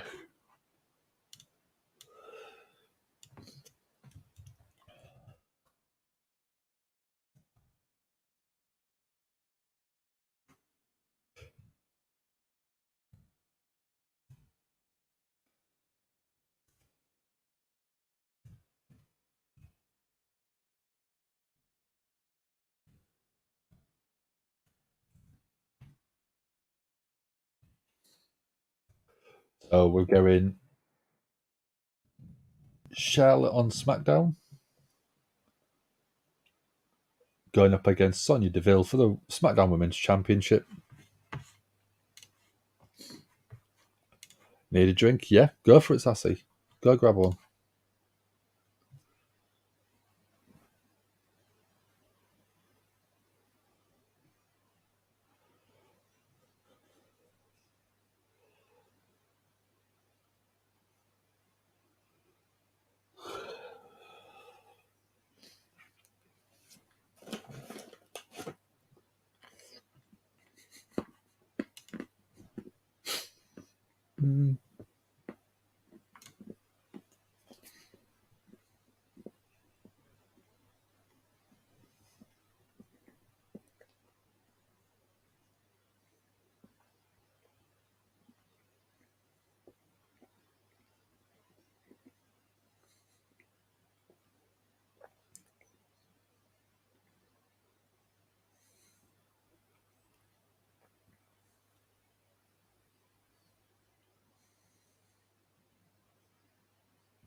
We know you hate Theory, Sassy, but we can't help it. I'm only covering what's on screen.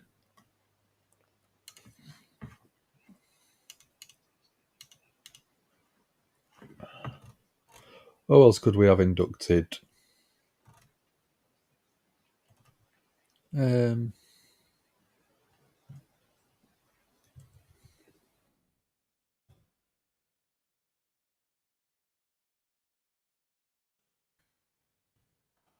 Could you have the Great Muta inducted?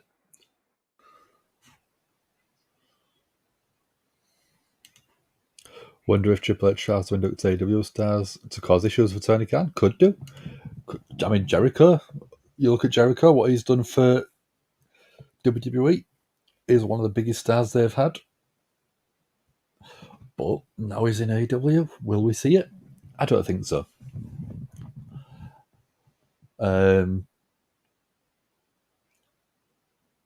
Yeah. Could you see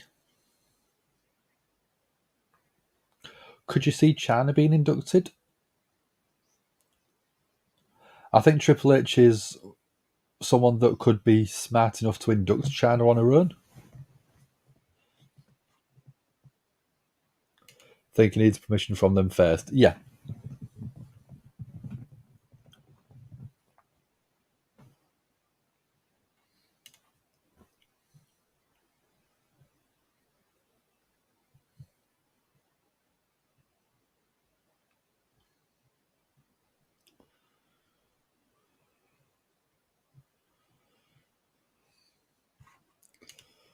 What else was I thinking? Yeah, I think Great Muta would be someone that deserves to be in the Hall of Fame.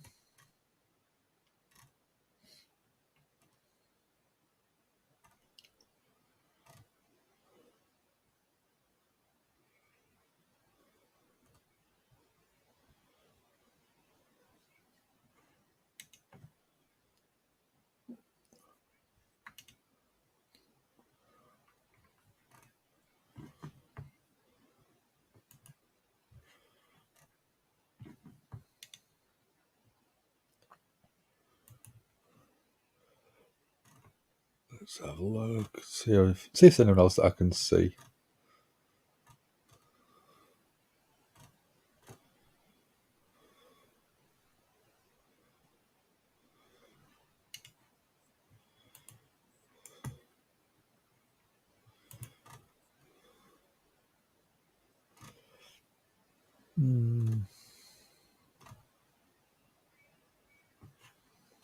I'm not sure. If China goes, it needs to be now before Vince really takes power. I think so, yeah. Yeah. Bam Bam Bigelow. Bam's not in. Yeah, I don't think he is. Yeah, Bam Bam's not in.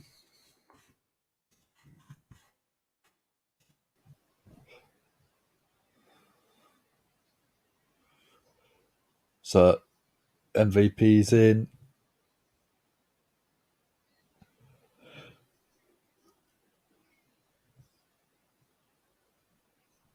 MVP's saying that his guest is courageous enough to defend the US title inside the Elimination Chamber. Austin Theory.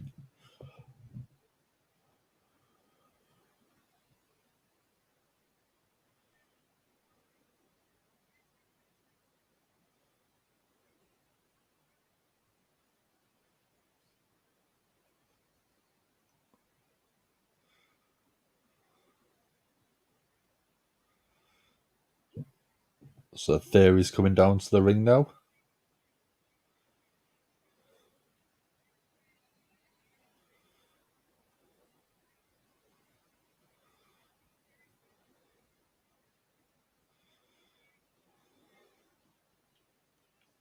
So we're going to recap of Raw is 30 last week, where Bobby Lashley was going up against Austin Theory for the US title, and Brock Lesnar returned.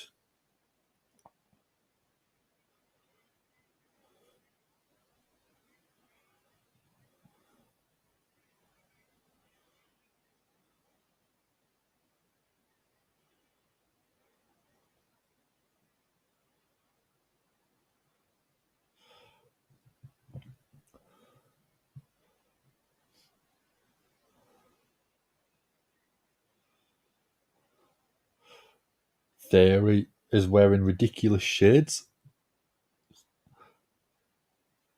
They're about 4 sizes too big for his face, I think.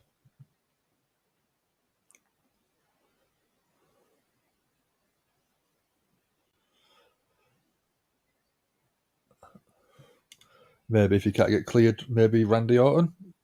I think he's definitely a certified Hall of Famer once he does decide to retire. I don't know if it'll be enforced on him retiring. But yeah, Randy Orton inducted, I think, by Cena. They had a great rivalry that went on for years. So they don't have a charity inductee for the Hall of Fame, but they have got the Warrior Award, which is sort of like someone, yeah. A lot of people want Santino. I don't know, with him now working in Impact, I don't think that'll happen. Sassy Warrior Award, yeah.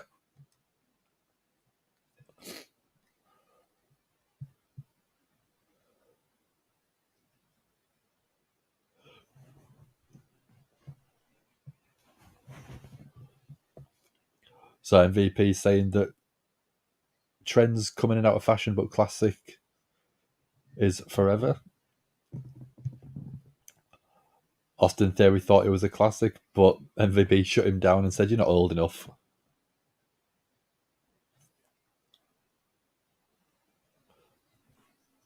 Cena should get Warrior Award this year. That'd be a good shout. But is it just sort of playing up to not giving someone else the recognition that they deserve? Orton does want Cena, Hunter, or even Flair, but not Batista. I don't mind any of them.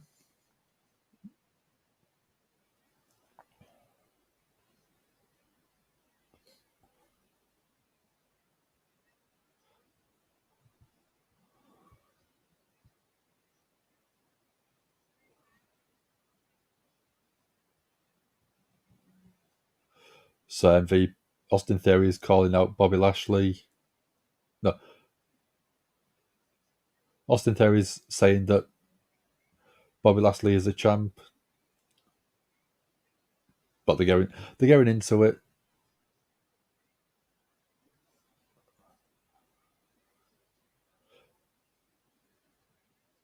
This is a tough segment. It's not very good. I don't think anyway.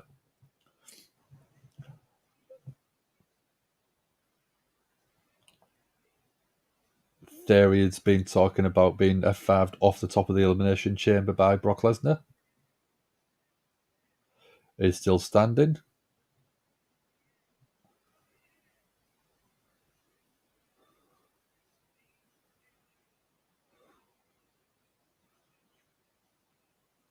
He's teasing John Cena. He was talking about ruthlessness and aggression, not together, but very similar.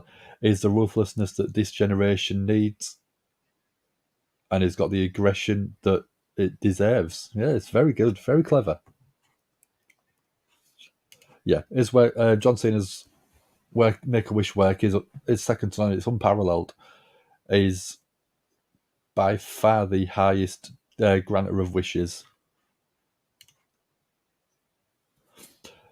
MVP saying that Theory doesn't know who is going to be in Elimination Chamber. It's a warning.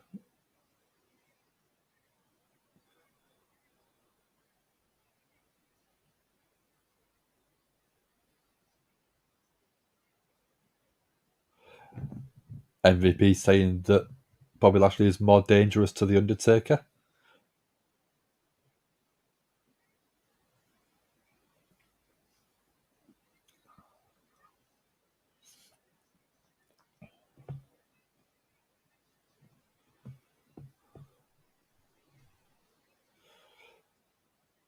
Theory saying that Lashley isn't going to be in the Elimination Chamber.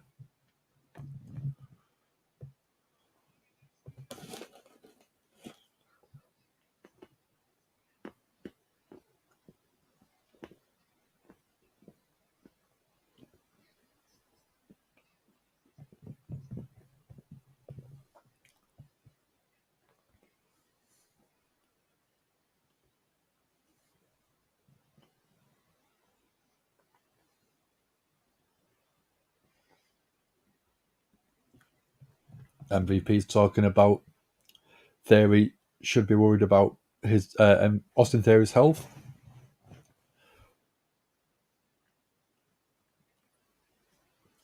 Theory's talking now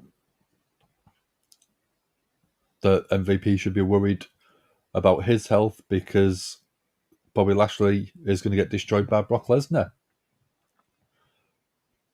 Bobby Lashley is MVP's meal ticket, and we're getting Bobby Lashley come out now.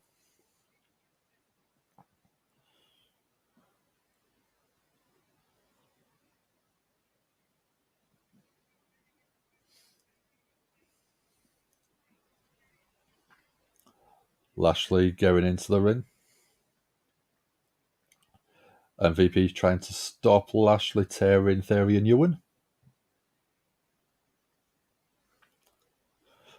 Theory said to Bobby Lashley, "Listen to your daddy," meaning MVP. MVP was just like, "No, that's it. You go get him."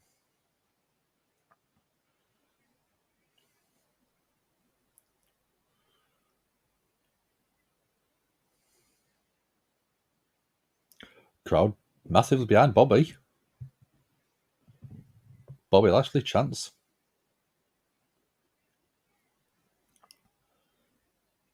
Oh, Lashley went for a spear, but Theory pulled MVP in the way. Batita's going in. They don't have the data for it.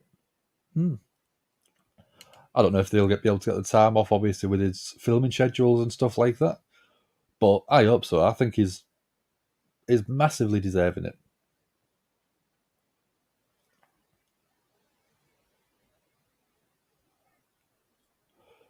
So I've got Baron Corbin backstage. with the Judgment Day.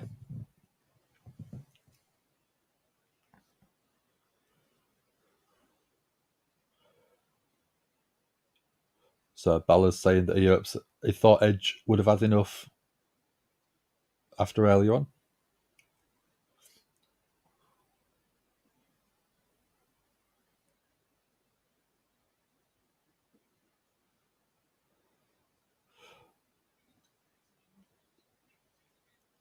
Balor's talking about that is Balor's. That is Balor's. Obviously, Bullet Club references. The number 30 spot in the Royal Rumble should have been Balor's. I think that'll be a great match between the two. First time ever.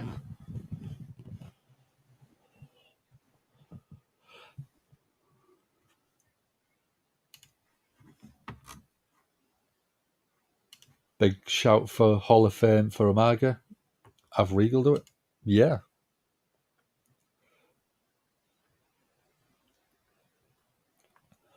Again, another person that I think deserves it. He might not have had a long run, but he had an impactful run.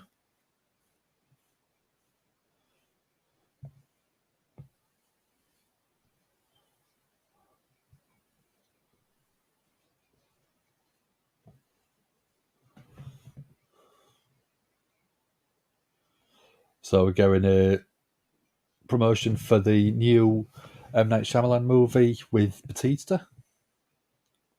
Knock at the Cabin.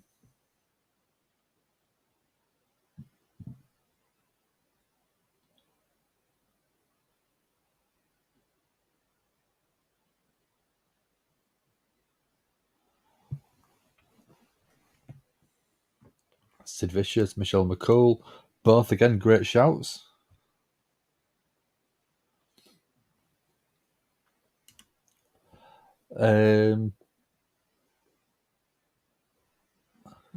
So cool. Yep, I said them earlier on.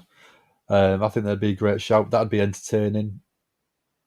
Obviously, it would be Scotty Tawati and Rikishi. Grandmaster Sexy, obviously. What was his name? Christopher.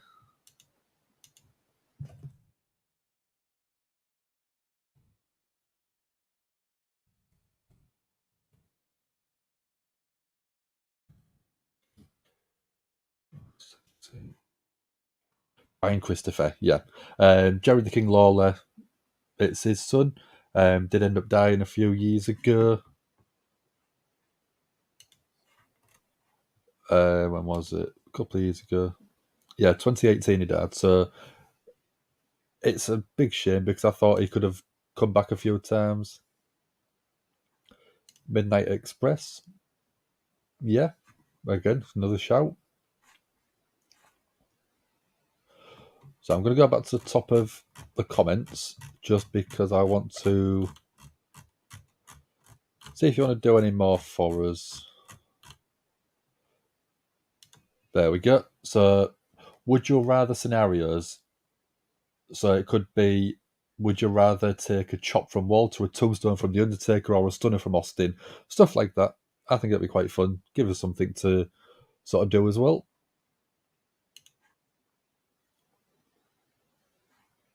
Grace confirmed Dakota got injured in the Rumble. Yeah, it's a shame. So it could be where they see how it goes, but she might end up dropping the tag titles before that.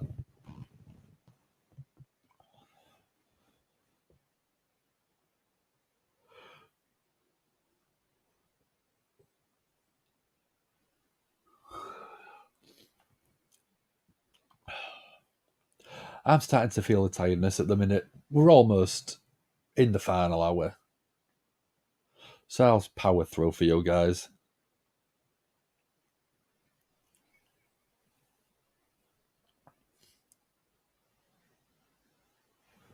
So where's everyone watching? So we've got Nan watching on YouTube. We've got someone through Twitch. Who's watching on Twitch? Stick a comment in. Let's see who it is. We don't get many people on Twitch, so we'd just like to know who it is or where you're watching from.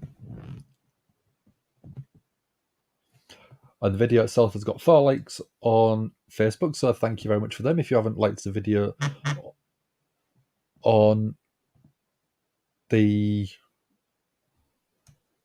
YouTube link, that would be very appreciated as well. It does help against the YouTube algorithms. 10 actually. Yeah, we've got 9 watching on YouTube and one person watching on Twitch, mother.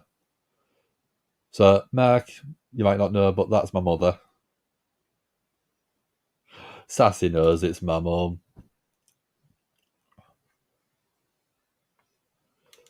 But yeah, it was a long night on Saturday night. At work all day. Literally an hour or two's. No, it wasn't even that long. About half an hour, 3/4 of an hour nap. And then up all night watching from like 1 o'clock in the morning all the way through until like 5. Chatting for a little bit with Anne, and then at work all day Sunday. Got in from work, I had another hour or two nap, and then I had a chat with my mother, and then sat and watched the 49ers and Falcons. Little bit disappointed in the result.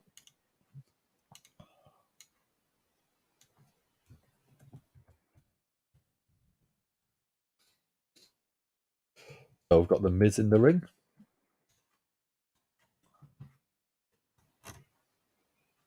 Shame folks like some Miz Elizabeth ain't got much of a chance of going in. Yeah, it is a shame. Big shame, because they did so much for the business. Miz is talking about how he didn't get the position on Raw is 30 last week. First man eliminated in the Royal Rumble, and then first man out chance.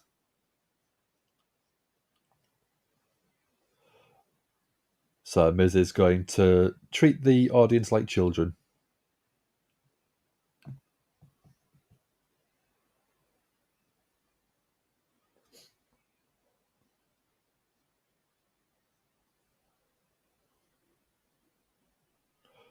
So Miz is talking about is being given nothing, even though he's the first Grand Slam champion in all of WWE. He deserves respect.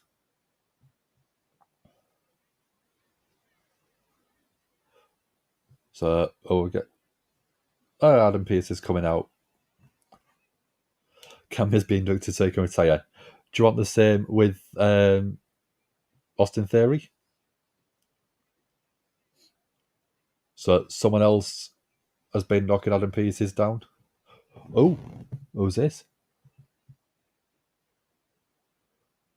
Rick Boogs is back. Rick Boogs is back. He got injured at WrestleMania last year. Serious knee injury.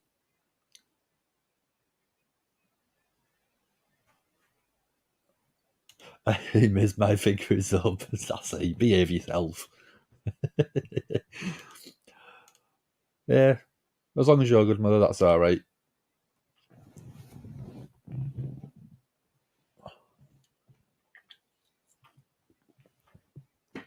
Rick Boogs coming out, rocking out.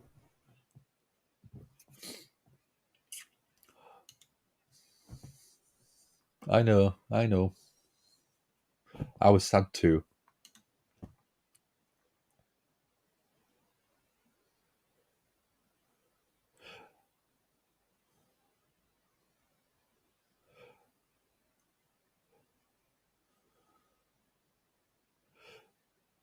Miz is in a $10,000 double-breasted suit, and he's got to go up against Rick Boogs.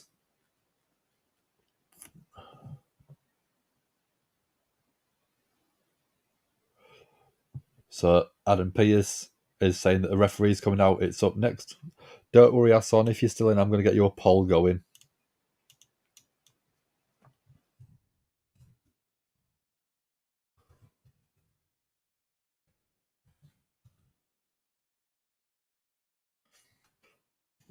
Yeah. That one.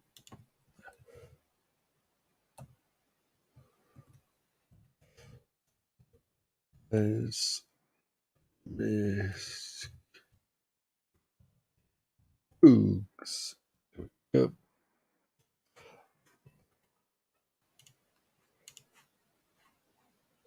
There you go. Pause in there for you guys.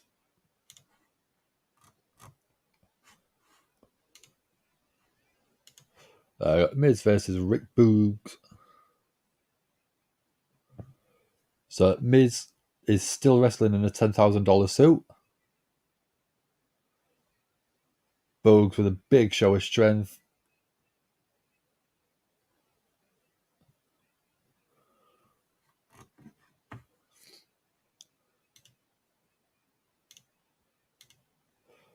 Boogs with a big gorilla press into a slam. Miz, 1, 2, 3. Rick Boogs, I don't know why I wasted my time. Match is over. 100% Rick Boogs. There was no way he was losing.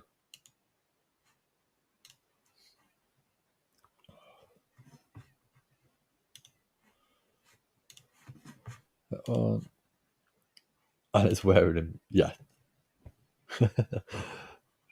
5-star classic. It'll break Meltzer's record rating, won't it? So I've got Gable and Otis backstage. I've got Maximum Male Models on Raw as well.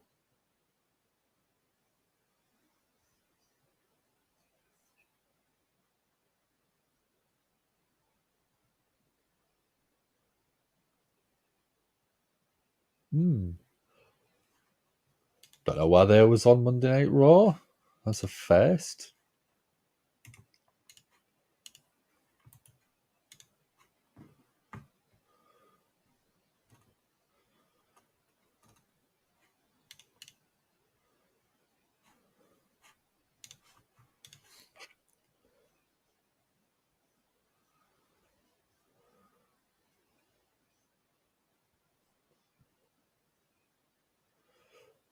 So going advert for the shop now.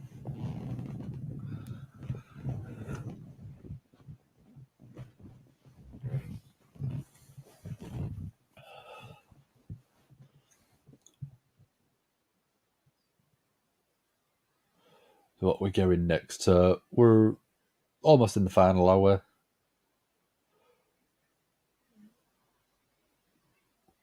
We've still got Balor versus Cody. What else could we have?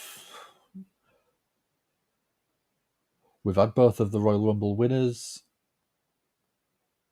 We haven't seen anything from Bianca, so we could see something from Bianca Belair. Maybe. Not sure.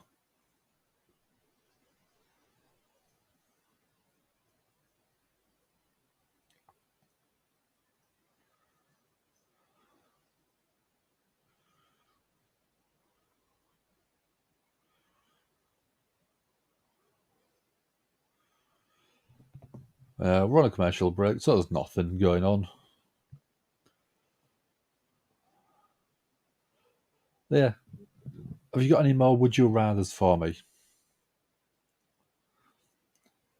So Richard Smith saying Sean Waltman's in, but not on his own. Yeah, he's in with DX. And what else is he in with? DX.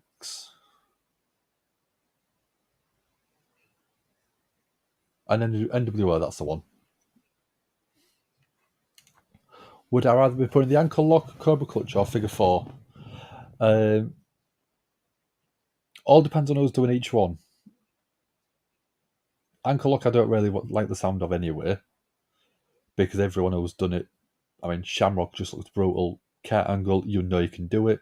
Even Chad Gable would scare me. Cobra Clutch, I don't want the Iron Sheik doing it to me. I don't want Rusev doing it. Figure 4, Ric Flair obviously was probably one of the most notorious for it. The Miz did it for a little while. I would rather be put in the figure four leg lock by Ric Flair just to say I'd had it done to me from Ric Flair. Just because I think you wear a figure four leg lock, you think Ric Flair, it's absolutely synonymous with him, like ankle lock and Kurt Angle. But I just think Ric Flair, absolute legend of the business. I've got a signed Funko of his, so I do think that would be awesome. But in terms of if it was to really sort of be just putting it for the sake of being putting it figure four from The Miz, because he couldn't really sell it. It didn't look like it really hurt as well. Yeah, NWO and D-Generation X. I had to think then.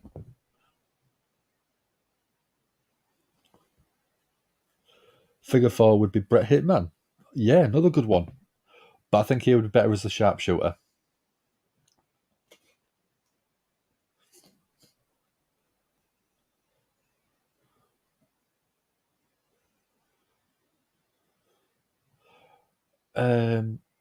Would I rather watch a Nia Jax match for an hour on loop or watch Bret versus Miz for an hour on loop?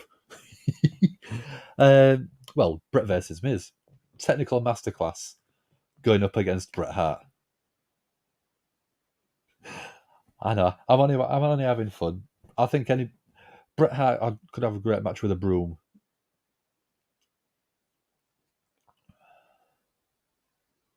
At least with a Bret Hart match, you know you can go for an hour and still keep it relatively entertaining.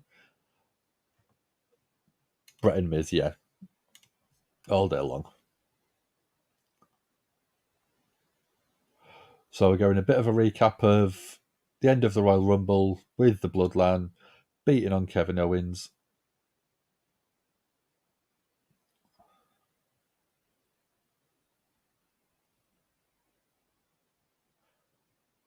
All the way through the full segment, you had Sami sort of just looking a little bit uncomfortable.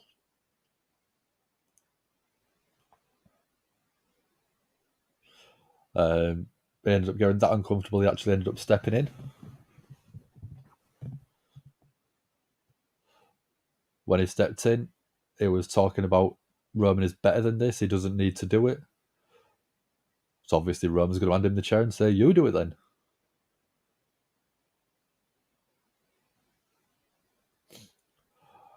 And we've got the tease, we've got the build-up.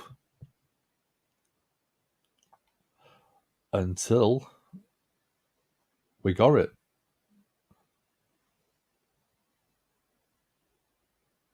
We got Sami, finally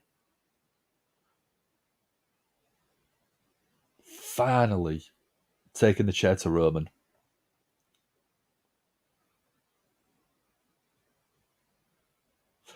Every single member of the Bloodline played their part in that story to absolute perfection. You had Jay furious. You had Gimme and Solo just going to town on Sami because of the betrayal. But Jey Uso was one who fought against Sami and ended up accepting him. And then not long after accepting him, being betrayed by Sami.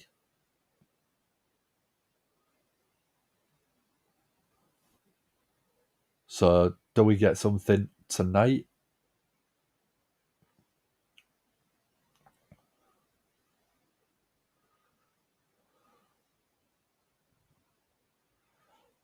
So intriguing going forward.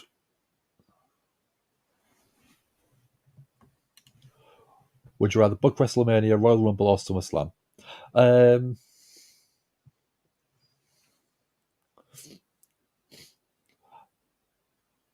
In a way, I'd love to book a WrestleMania.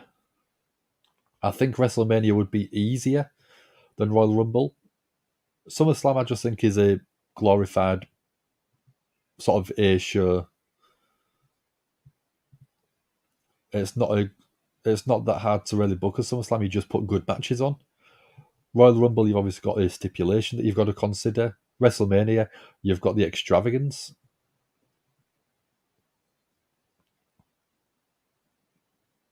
So I think that maybe I would like to book a WrestleMania because I would just want to put on a good show for the fans. Royal Rumble, I'd probably try and book one, but I think that would be quite hard work with the 30 people in the match. So I've got Bayley coming out to the ring. She's obviously down earlier on with the Skies match. But we was meant to go a steel cage match last week. So Richard says, think Motorhead could be inducted with the connection to Triple H and Lemmy passing. Yeah, that's a good idea.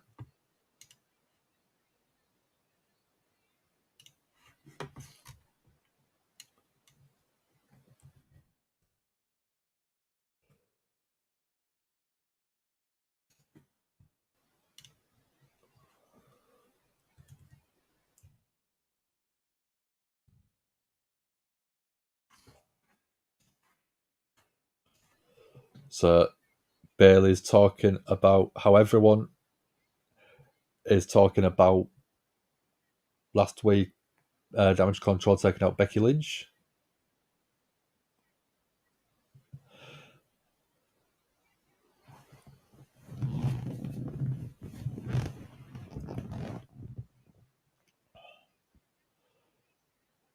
Bayley's talking about being at the Rumble,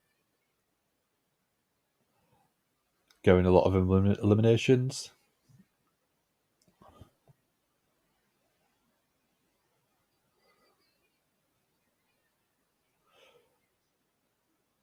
Talking about how her favourite moment was when she eliminated Becky Lynch.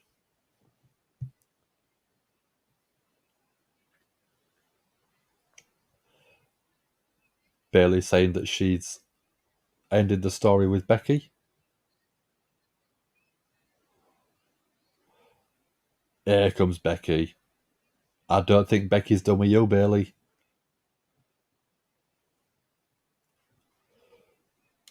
So you'd do a Rumble with the Gimme Hull Yeah gang.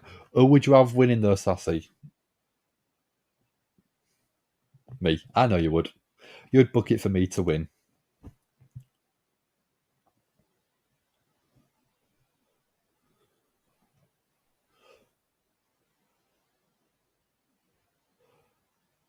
So crowd are hyped for Becky. First line, shut up Bayley, you stupid fool. Crowd love it. Becky confirming that they're not done until she says they're done.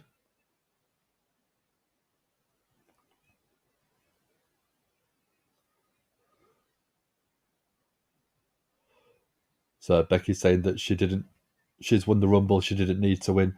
She just needed to make sure that Damage Control didn't win.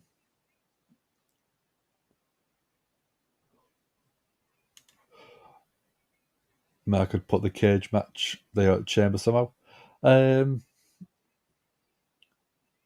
don't know. If they're going to do a women's chamber match, I would prefer both of them in the match. Could do an elimination or a number one contenders match for Bianca's match at WrestleMania. And I think having them two in there would be quite good.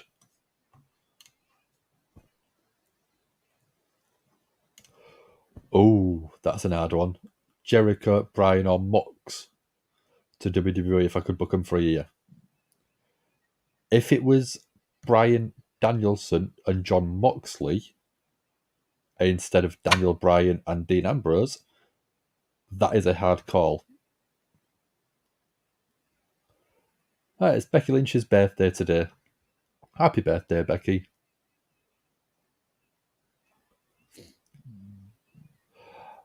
I'd go John Moxley as John Moxley. Bryan Danielson as Daniel Bryan. But out of all of them, I would go Mox on its own.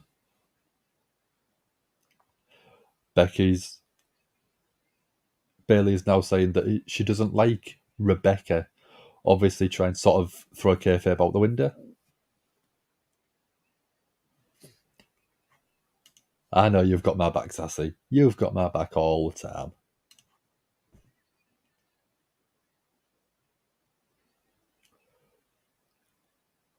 Bailey now saying that Becky's not good enough for her husband, Seth Rollins.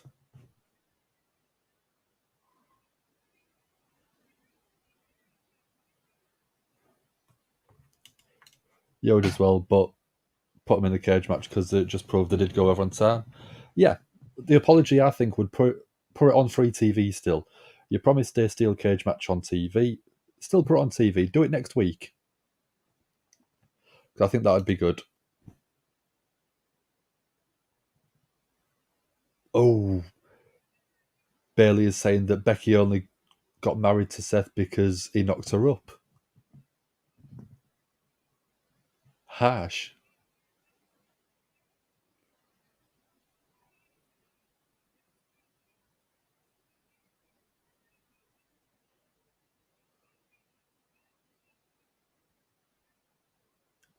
So 10 years since this started. So next week they're in Orlando, Florida. Becky has asked for a steel cage match next week. Let's end it.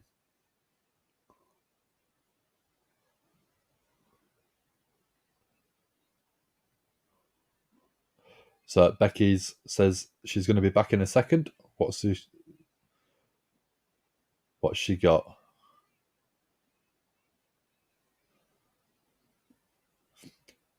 Okay, there we go. Dakota Kai being dragged out, leg in inside a steel chair.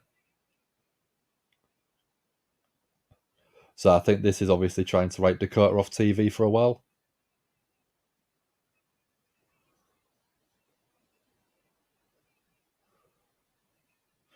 So yeah, it's confirming that Dakota's got an injury so she can be written off TV.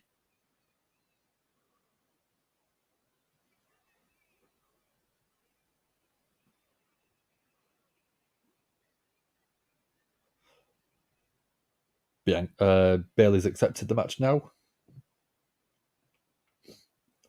But Becky's still going to use the chair, I bet.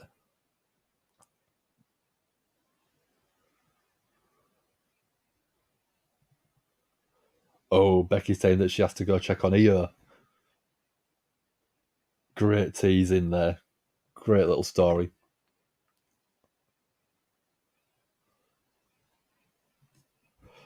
So yeah, next week we're getting steel cage match. Bailey versus Becky. I quite like that.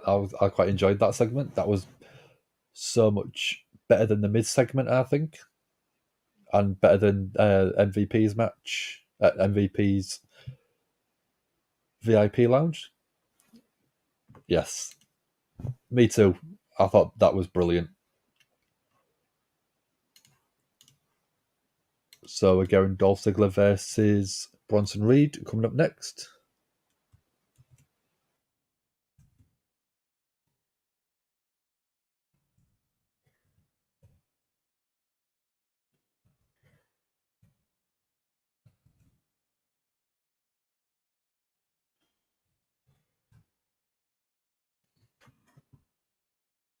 I'm getting a poll ready for you guys.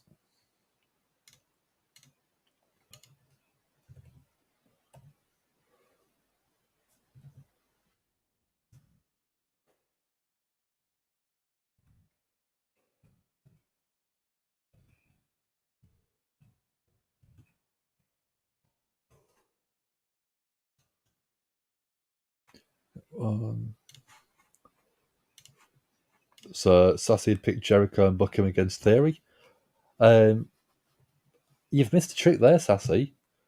You have Moxley come back, challenging to a lights out match, and just put him through every single table and every single light tube and sheet of glass.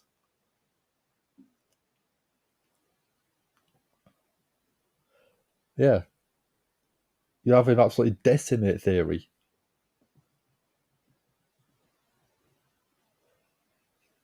Moxley going all out GCW level of violence against Theory. You would love it. You would absolutely love that, wouldn't you? Yeah, same question to yourself, Mark, and to Richard, and anyone else that's in. So, the question was, would you rather have Jericho, Bryan Danielson, or Jon Moxley return to WWE if you could book them for a year?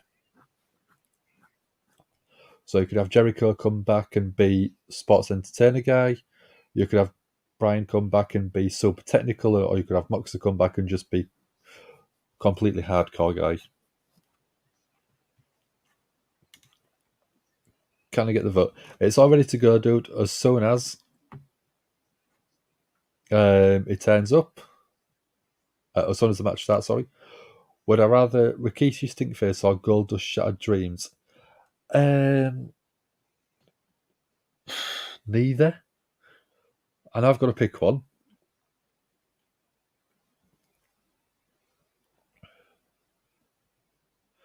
I'd go Rikishi Stinkface because he was on Broken Skull Sessions and he said that if he wasn't a fan of the person, he might not wipe as cleanly as he should. But I think that one would be, you go in the back, you have a good shower, you have a good facial scrub, and you'd be all right. If you have a Shattered Dreams, that's going to obviously be more painful for a long time. I'd rather go for one without pain, which obviously Stinkface is more, it's more disgusting than it is pain, and I mean, I'd prefer that all day long. Moxley wouldn't fit into WWE in your opinion. He's not PG friendly, so I'm going to go back to that one. My storyline for Mox would be come in and he'd basically do is Moxley character going through everyone and just sort of say he's there to toughen up these new people that he's not worked with, build them up, make them stronger, make them more resilient by putting them through the hardest matches they will ever have. I know obviously it won't be great for the PG character. He's not very PG.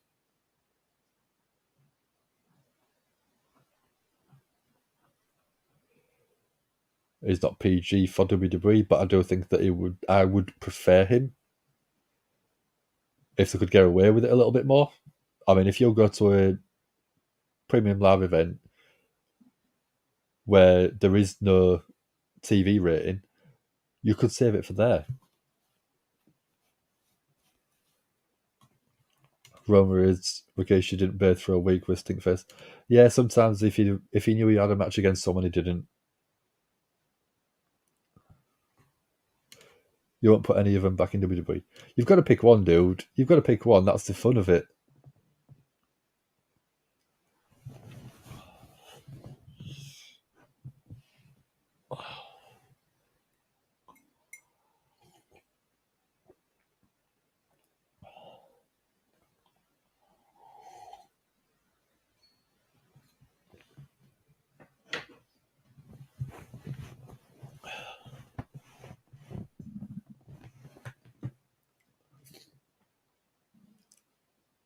So in the UK, it's Steve Austin time. It's 3:16. Give me a whole year in chat. Bryan Danielson then. Yeah.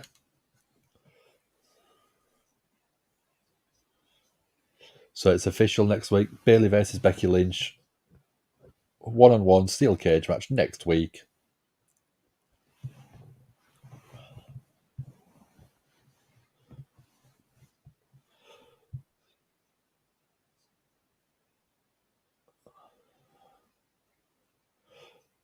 So we are going a women's elimination chamber match. Raw women's elimination chamber match for the number one contendership. So the final four: Raquel Rodriguez, Liv Morgan, Oscar. Oh, I didn't hear the last one. So we're having two fatal four-way matches to get the two the two final spots in the Elimination Chamber. So who's this? Oh, we've got Chelsea Green.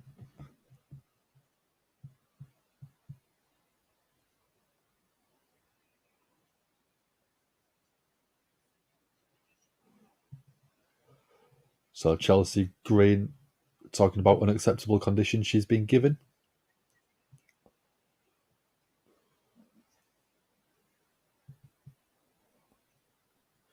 So Chelsea's complaining that she's not in a private dressing room. She's not got the chocolates. She's not got some sparkling water.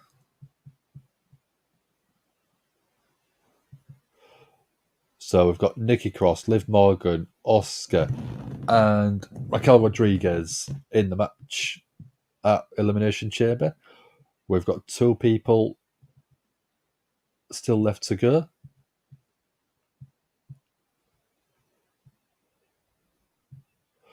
So I've got Candice LeRae, Michin, Carmella, and Piper Niven. Out of all them, I hope it's Piper Niven that wins that Fatal 4-Way match. That's next week.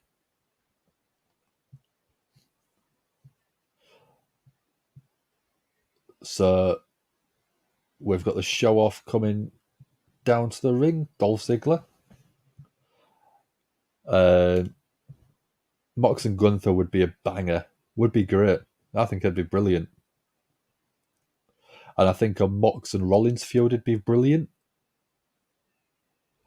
Mox and Roman Reigns feud, I think, would be quite good as well. Although I think that would be too much excitement for you, Sassy.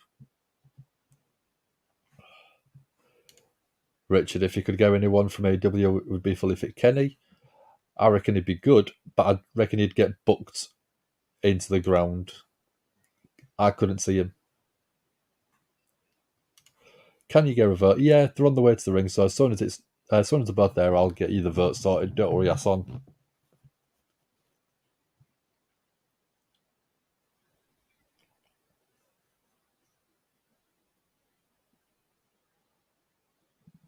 So Mustafa Ali saying that Dolph Ziggler is getting another opportunity again.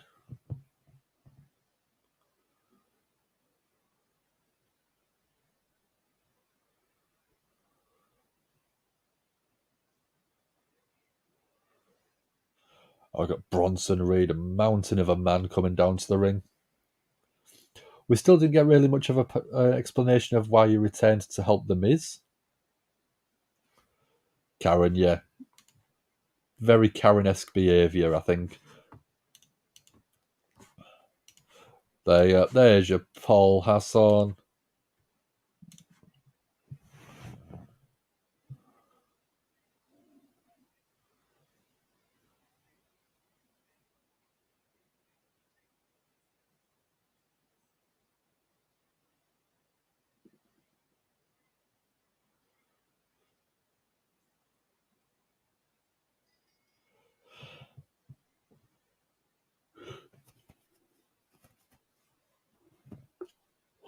Who do we think?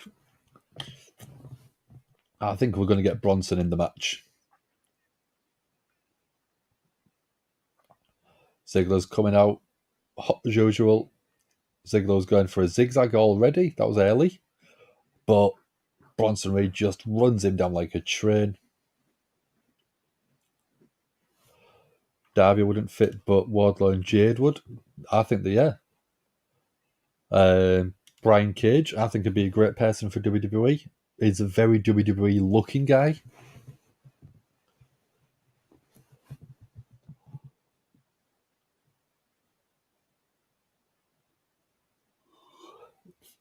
Oh, Bronson with a sort of cannonball type move.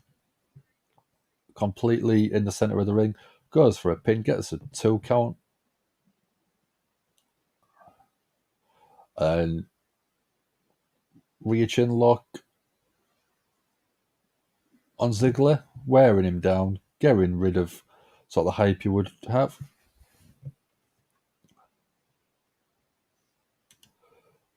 Good gimmick for Reed would be Fixer for Hire, yeah. There's a lot of things that I reckon he could be quite good at. I reckon if he got sort of the right push, he could be a great match for Brock Lesnar. He's a big guy. He's athletic. He does stuff for men of his size probably shouldn't do. Jawbreaker from Ziggler, creating a bit of separation. Back elbow too. And then a boot to the face of Bronson Reed. Ziggler off the ropes. Big DDT. Big DDT from Ziggler. 1, 2. Only a 2 count.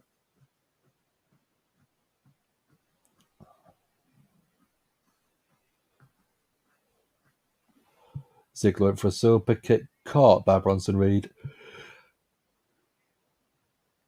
Big forearm. And then going for a suplex. Ziggler got out the way. Zigzag. Out of nowhere. 1, 2. Kick out from Bronson Reed at 2.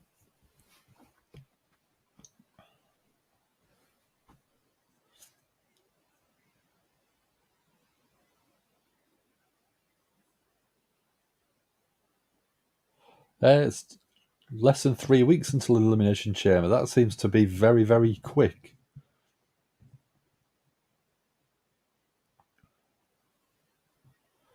Ziggler with a couple of headbutts. Kick to the midsection. And Bronson Reed catches Ziggler after he went for Famouser into a powerbomb. Bronson Reed going up to the top. Man of his size up on the top turnbuckle. Big splash. 1, 2, 3 count. Beast mode from Bronson Reed.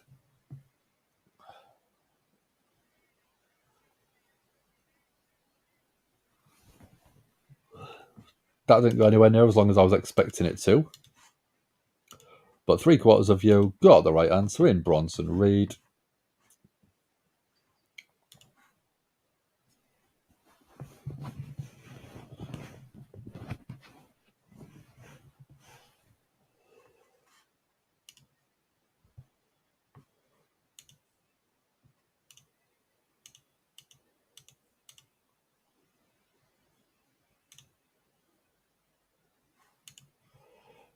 So we're getting Bianca Belair up next. After she retained her women's title, Raw Women's title up against Alexa Bliss.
Dolph needs a new gimmick. Yeah.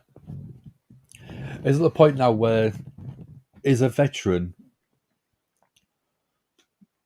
but he's probably going to be a Hall of Famer for sure. But you look at his career and you, apart from cashing in the Money in the Bank, can you name any huge matches that you remember him in?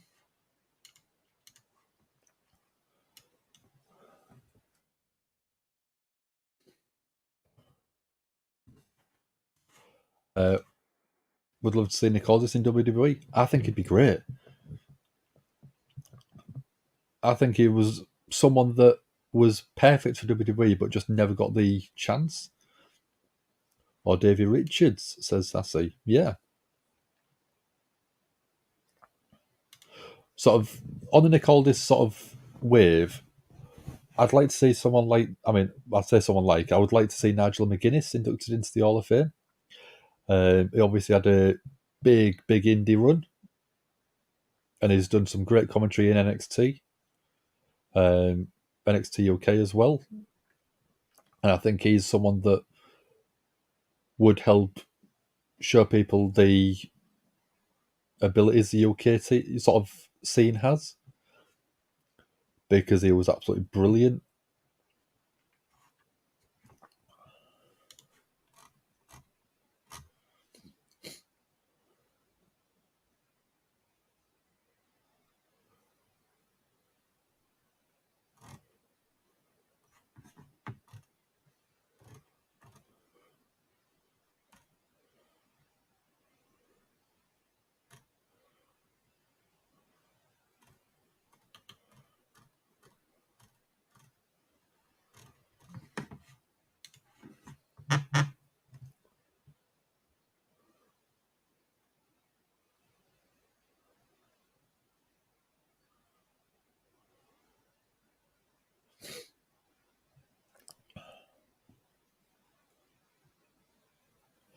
So we're on another commercial break. This is what I don't like about the last hour of Monday Night Raw.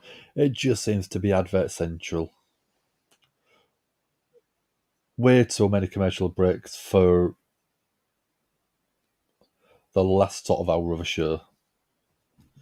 This is where you want people to be engaging with the show, because this is where it generates a lot higher demographic revenue, I think.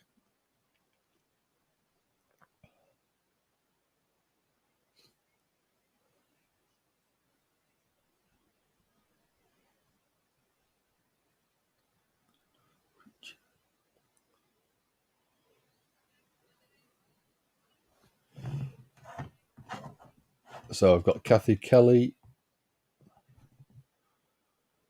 and she's got Carmella with her.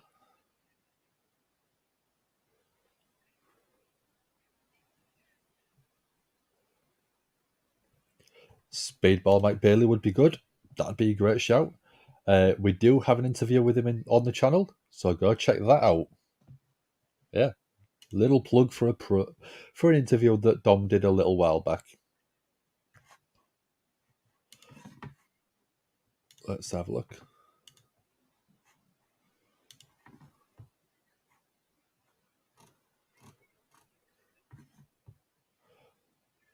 So we've got Oscar.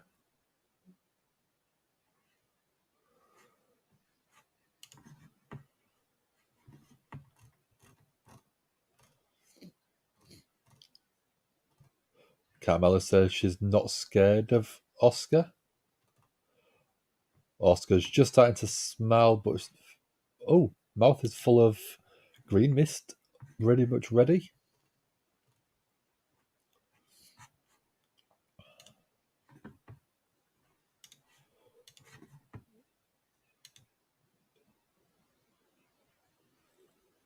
Yeah, this show does have too many promos. If you don't want to go check out the Mike Bailey interview, we have got it there for you guys. Click on the link after we've finished, obviously.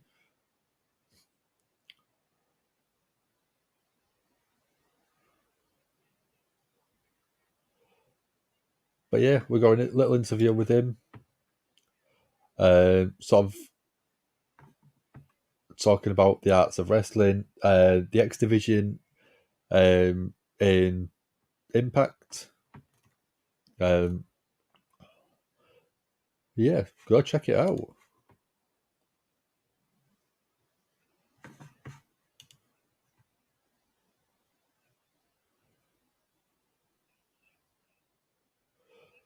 Bogues says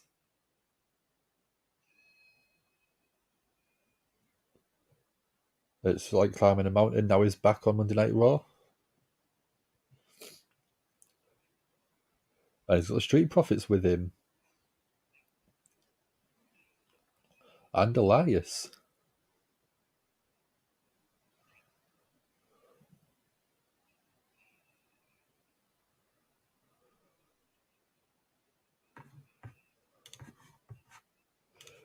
Sassy's Mrs. Shinsuke. Yeah, I do.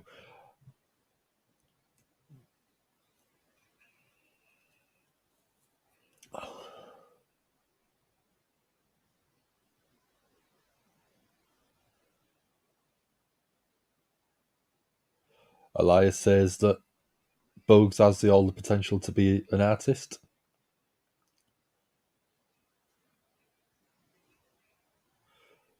Montez Ford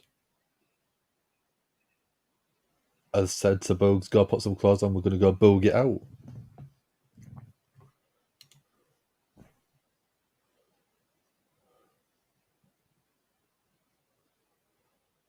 Dawkins is taking on Damian Priest next week. Montez Ford is taking on Elias.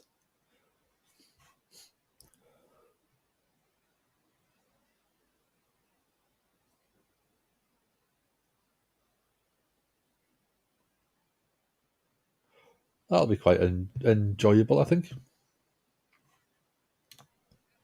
So any wrestler that's been cancelled for any reason to get another go in WWE, Ken Anderson or Ken Kennedy, as he was in WWE.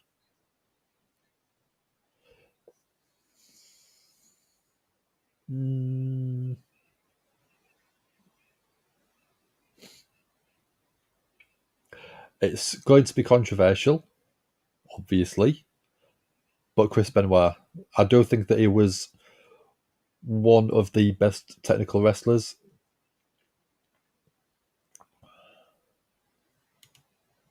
Anderson was screwed. Supposedly he wasn't the safest worker, but he was still quite fresh, so obviously that's what might happen, but I think it was overly harsh for what happened.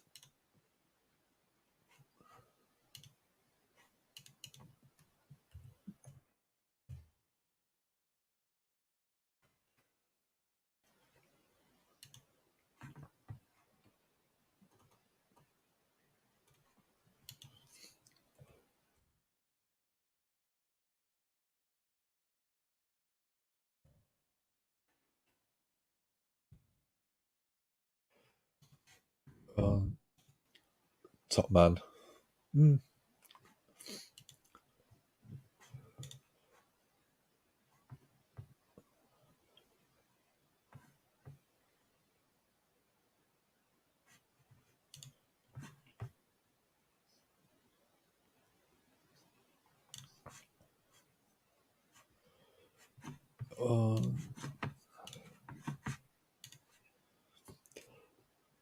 Again, more commercial breaks.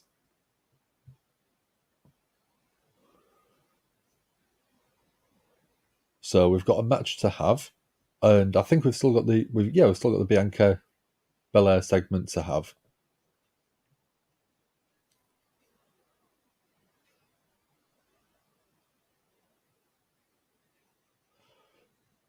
Squashed by Shawn, yeah.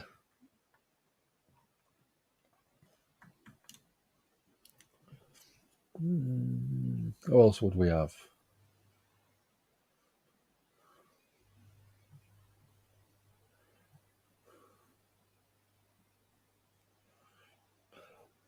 I mean, someone that wasn't really kicked out, but I do think deserved a lot more was Sting.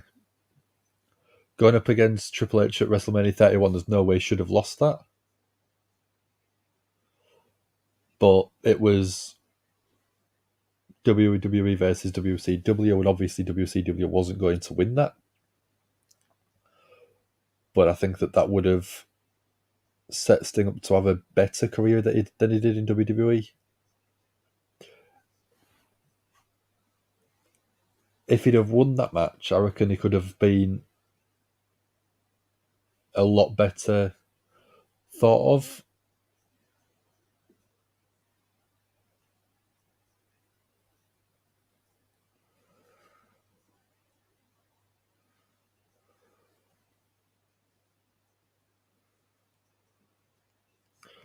Sassy would be Claudio. Yeah, Claudio would be a good shout. He deserved a world title in WWE. He was so good, but didn't get the rub that he deserved.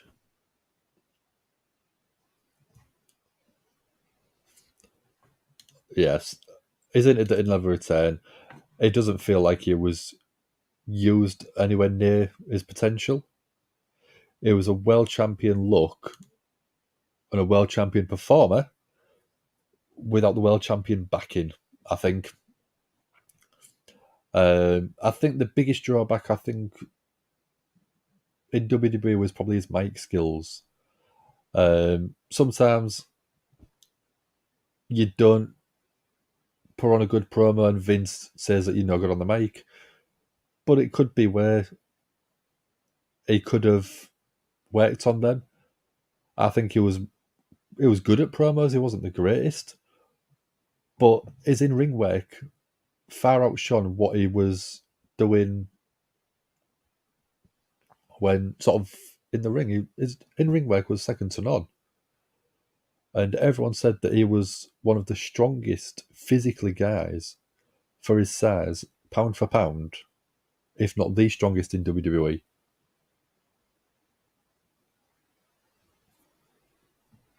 Sting's totally big star in AEW. Yeah. Bigger.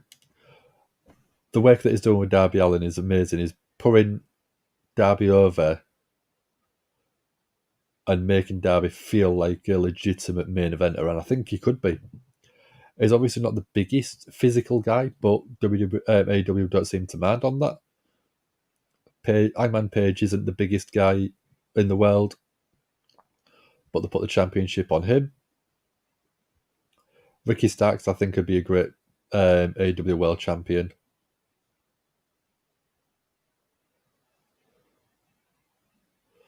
So we've got Montez Ford versus Elias next week. Raquel Rodriguez, Piper Niven, Liv Morgan, and Nikki Cross in a fatal four-way. Angelo Dawkins versus Damian Priest one-on-one next week, qualifying for the Elimination Chamber. And then steel cage match, Becky Lynch versus Bayley. This is what I'm enjoying. They're telling us what's happening next week, so at least we've got an action plan of what we're going to be sat watching. And we're getting Cody come out.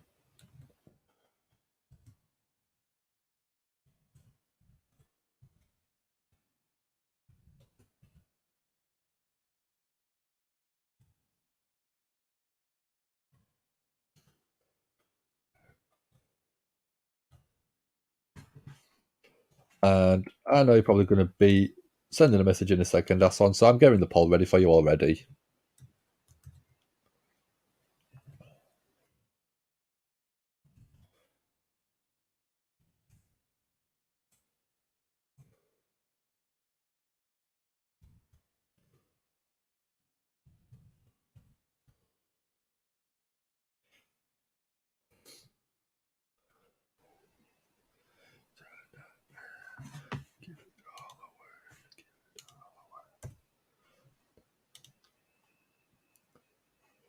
At 62, Sting wrestles better than present stars.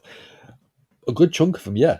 I mean, once you've got 30, 40 years worth of experience, he should be. But he can still go in the ring if needed. I know they do use sometimes like the cinematic style match to help, but he doesn't need it.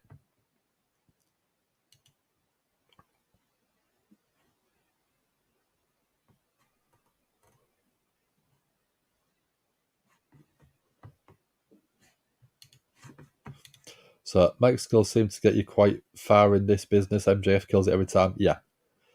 Rock, Austin, Hogan was not bad.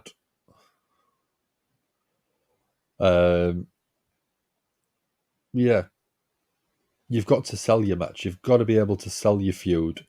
And that's why mic workers usually can sometimes be more pushed than actual performers.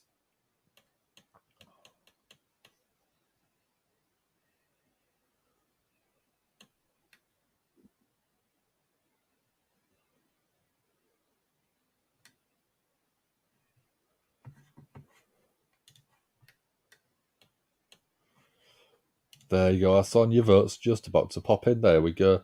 Cody Rhodes versus Finn Balor.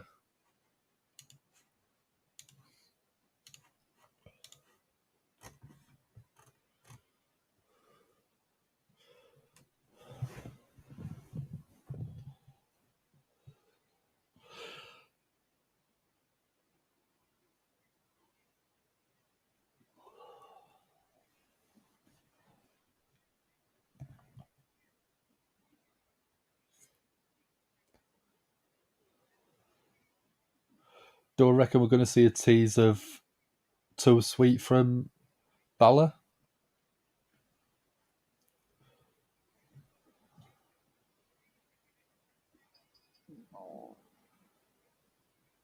So, yeah, former Bullet Club leaders set up by Finn Balor. And at one point was the best-selling T-shirt in wrestling when it was introduced into Hot Topic.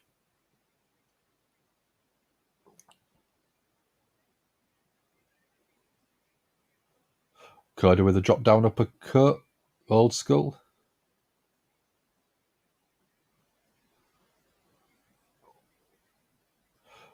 Cody delayed vertical suplex.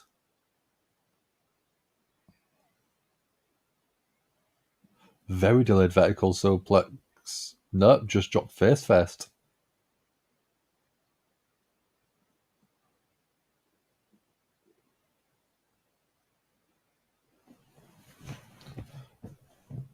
So another commercial break, so I'll go in there for a little bit.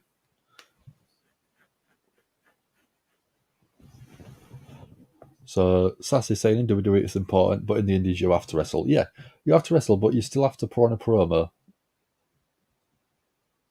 I know on the Indies the wrestling side of it does make a lot bigger impact. But Mike Skills again, if you don't know how to sell your match, same as boxing, same as UFC, or at least cage fighting, you look at some of the biggest stars have always been great talkers. Tito Ortiz, McGregor, what else have you got? And Chuck Liddell was good on the mic. Rampage Jackson. The ability to sell a match can hype up something that might only be mediocre at best.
So we've only got about 10 minutes, just over 10 minutes left.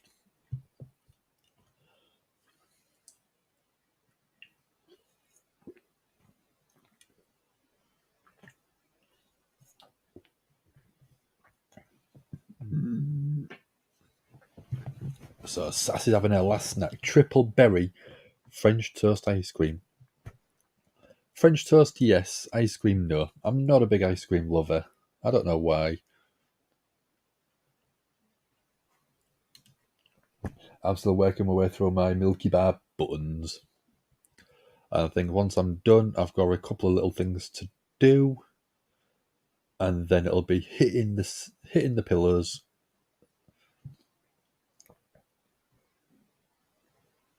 So I can get some sleep. So we're back. Cody got Balor up on the shoulders. Cody was going to go for the Alabama Slam, but Balor got out of it. Balor went for a stomp, elbow, went for another drop down uppercuts. Balor's working the arm that was injured, where he tore his pec, stomping on that pec. Surgically repaired.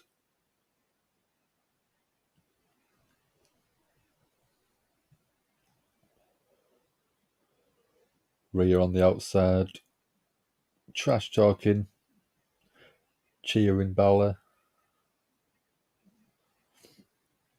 Big chop from Balor.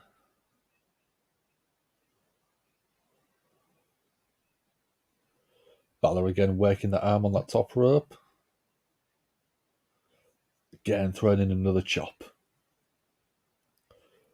Snapmare, taking Cody down, and then kick straight to the chest.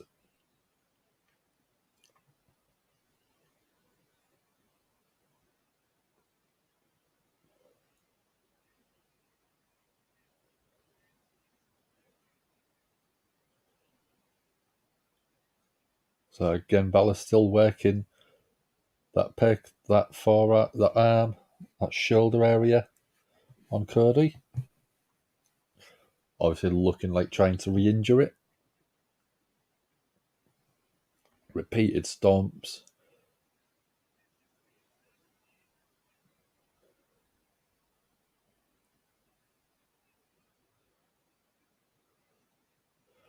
So Balor has got Cody. Big kick to the chest.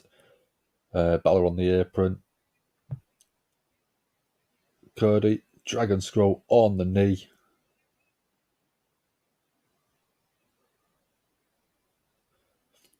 Cody jumping up, disaster kick to Balor on the apron. Cody off the ropes. Top so is C there, straight to Balor. Balor's back into the announce desk. Damien Priest tried chasing Cody down. Got out the way. Dominic thrown over the announce desk. Cody back in the ring. Power slam from Cody. 1, 2, kick out.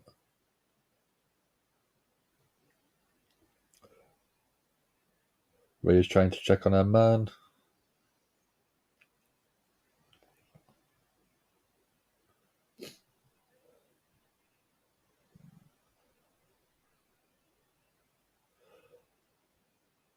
Cody went for the Cody cutter.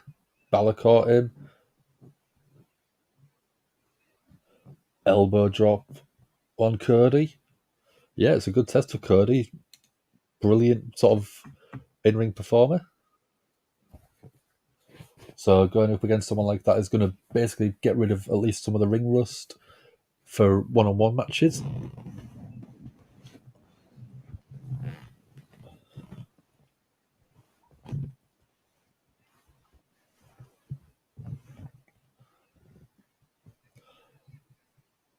So I mean, it's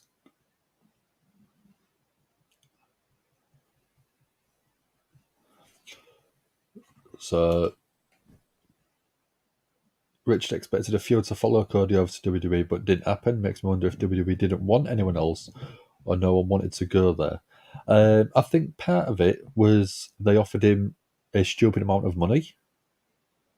A part of it was also the history that Cody has and his family wanting to be the WWE champion, the biggest championship in the business. But it's just, I think that there's a couple of people that WWE would really want, but they don't want the WWE restrictions. Moxley basically got offered a truckload of money, but didn't want to be tied down by WWE's creative. The Young Bucks and Kenny Omega supposedly was the same a few years ago. But I do think that you'll probably see a couple of people move from AEW. But the reason they really wanted Cody was one of the biggest names in AEW in terms of star power, but also well as influence backstage. So you have someone like Cody, one of your sort of vice CEOs of the company, I think his title was, and then your chief brand officer, Brandy Rhodes. You have them to leave the company that they helped set up to go to WWE. That does say a lot. That is a huge, huge get for WWE. And I think the reason that they offered Cody the stupid amount of money they did is because it would be the first sort of defection, so to speak, back to WWE from AEW. WWE can go, yeah, you can go to AEW, but no one will compete with WWE. This is where the big dogs play. They can offer more money than anyone else, realistically. They can offer pretty much unlimited money, but obviously the revenue from third-party services I'm going to use is a lot more restricted in WWE. They don't offer sort of Twitch streaming, stuff like that. They don't offer stuff like cameos unless it's special occasions, whereas AEW stars are free to go and earn as much money as they can. They can also work other independent shows, so if they see a new star that they want to work with, they can go and sort of plan that, work that. Oh, delayed superplex off of the top rope.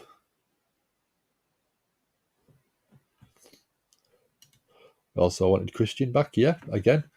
I think Christian was at the age where he didn't want to work the WWE schedule. He's sort of wanted to sort of wind down a little bit.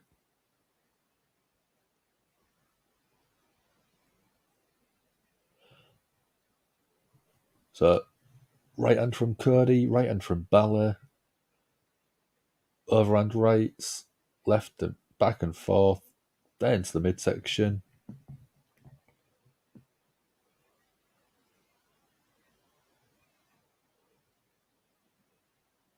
Balor with a kick to the midsection, no. Taking a bit of time, showboating.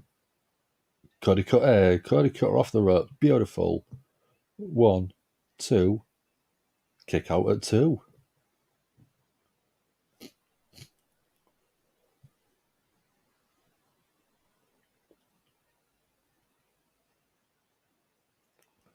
Cody's trying to psych up the crowd, psych himself up. Cody was looking for crossroads. Balor reversed it. Oh, sling blade from Balor. Cody back up in the corner. Shotgun drop kick. Nope. Super kick from Cody. 1, 2. Hooks leg. Nope. Kick out at 2.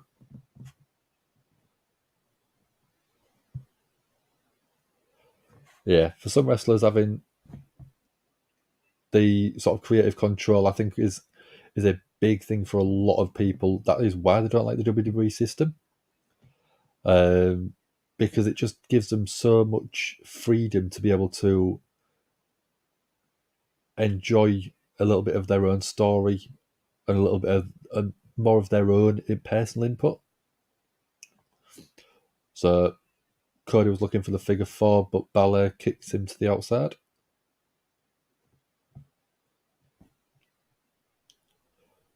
Judgment Day circling Cody. Who's this we're getting? Who's this?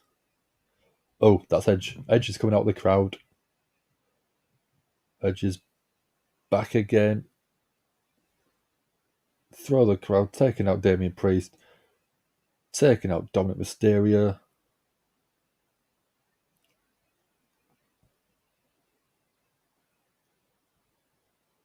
Right hands to Dominic. Spear to Dominic on the outside. And Rhea Ripley coming out and attacking Edge. Are we going to get Beth Phoenix? By the sounds of it, yep, here comes Beth Phoenix.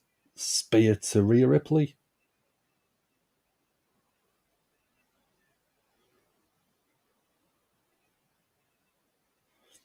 I think they're going to do this match at Elimination Chamber. In the ring, Cody. Balor with a double stomp to Cody. Balor looking at the shotgun drop kick. Gets that shotgun drop kick. Cody's falling down into the drop zone.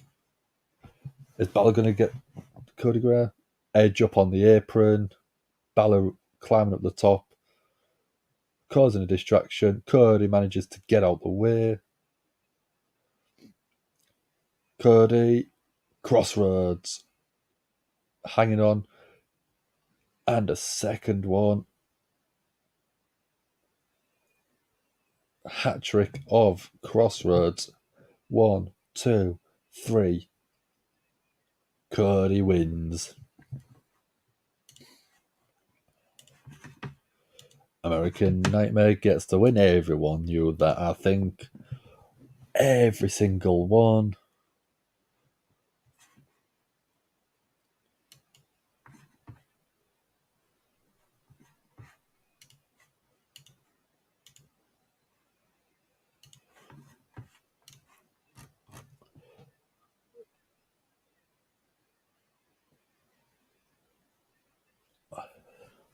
So, we'll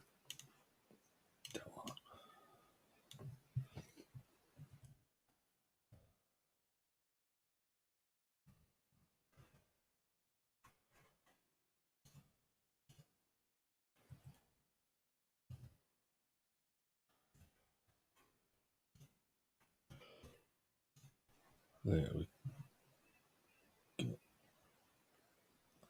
Cody and Edge looking at each other. Sort of mutual respect shown between them. So let's get the Raw recap done. So for the show itself, very good. It's not the best we've seen. It's not the worst we've seen. But we had good segments. We had good promos. We've had a couple of really good matches. I would probably say that my match of the night was the main event. There for a reason. Cody Rhodes and Finn Balor. Two absolute brilliantly talented performers in the ring. Performer for myself, I probably would go Cody. Crowd massively behind him. Really, really enjoyable match itself as well. I know there was interference in it, which sometimes takes away from the match, but I don't think this did. It helps build the story itself.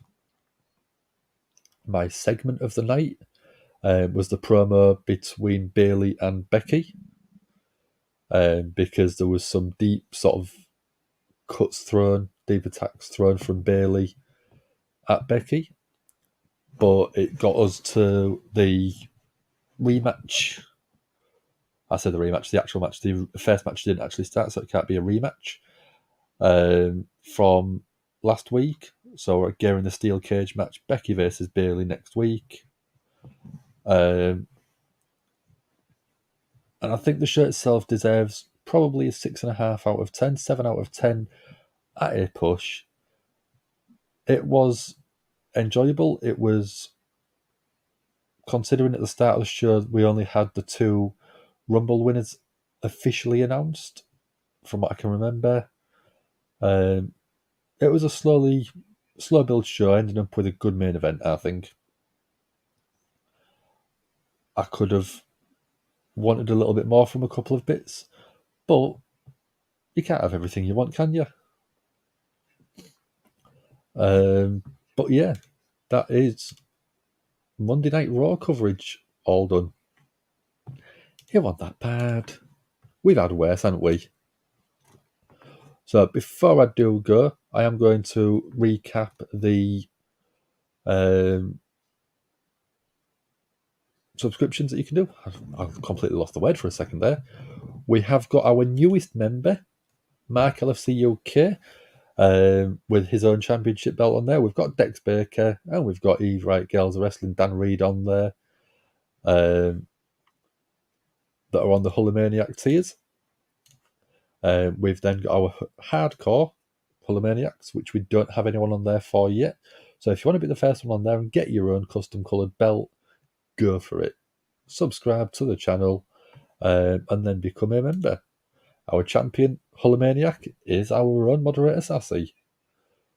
So she's got solo status as the Gimme Hull champion or Hulkamaniac extraordinaire. So that is it. That is me done and dusted for this week. I think I ain't been asked to do any other shows yet this week. I may be doing my unboxing tomorrow at some point, or it may be near the end of the week.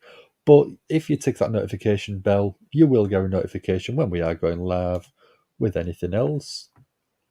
So again, thank you very much for joining. You can like, share, subscribe to the channel, share the video to your friends and family. Everything that you do on the channel, we do really appreciate. If you do want to donate to help us pay for everything, you can do that via a super chat or Patreon. Or if you want, you can get some Gimme Hull merch over on our spread shop. The link is in the description on our link tree. That's the one. I had to think what it was then. You can tweet myself at DanHargreaves88.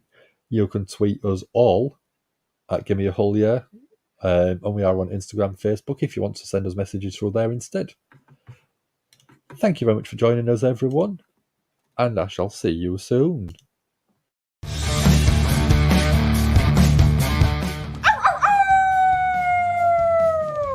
Hello, this is Shotzi Blackheart, and welcome to Gimme a Hull Yeah! I hope everyone checking this out in Yorkshire and beyond is having a great day.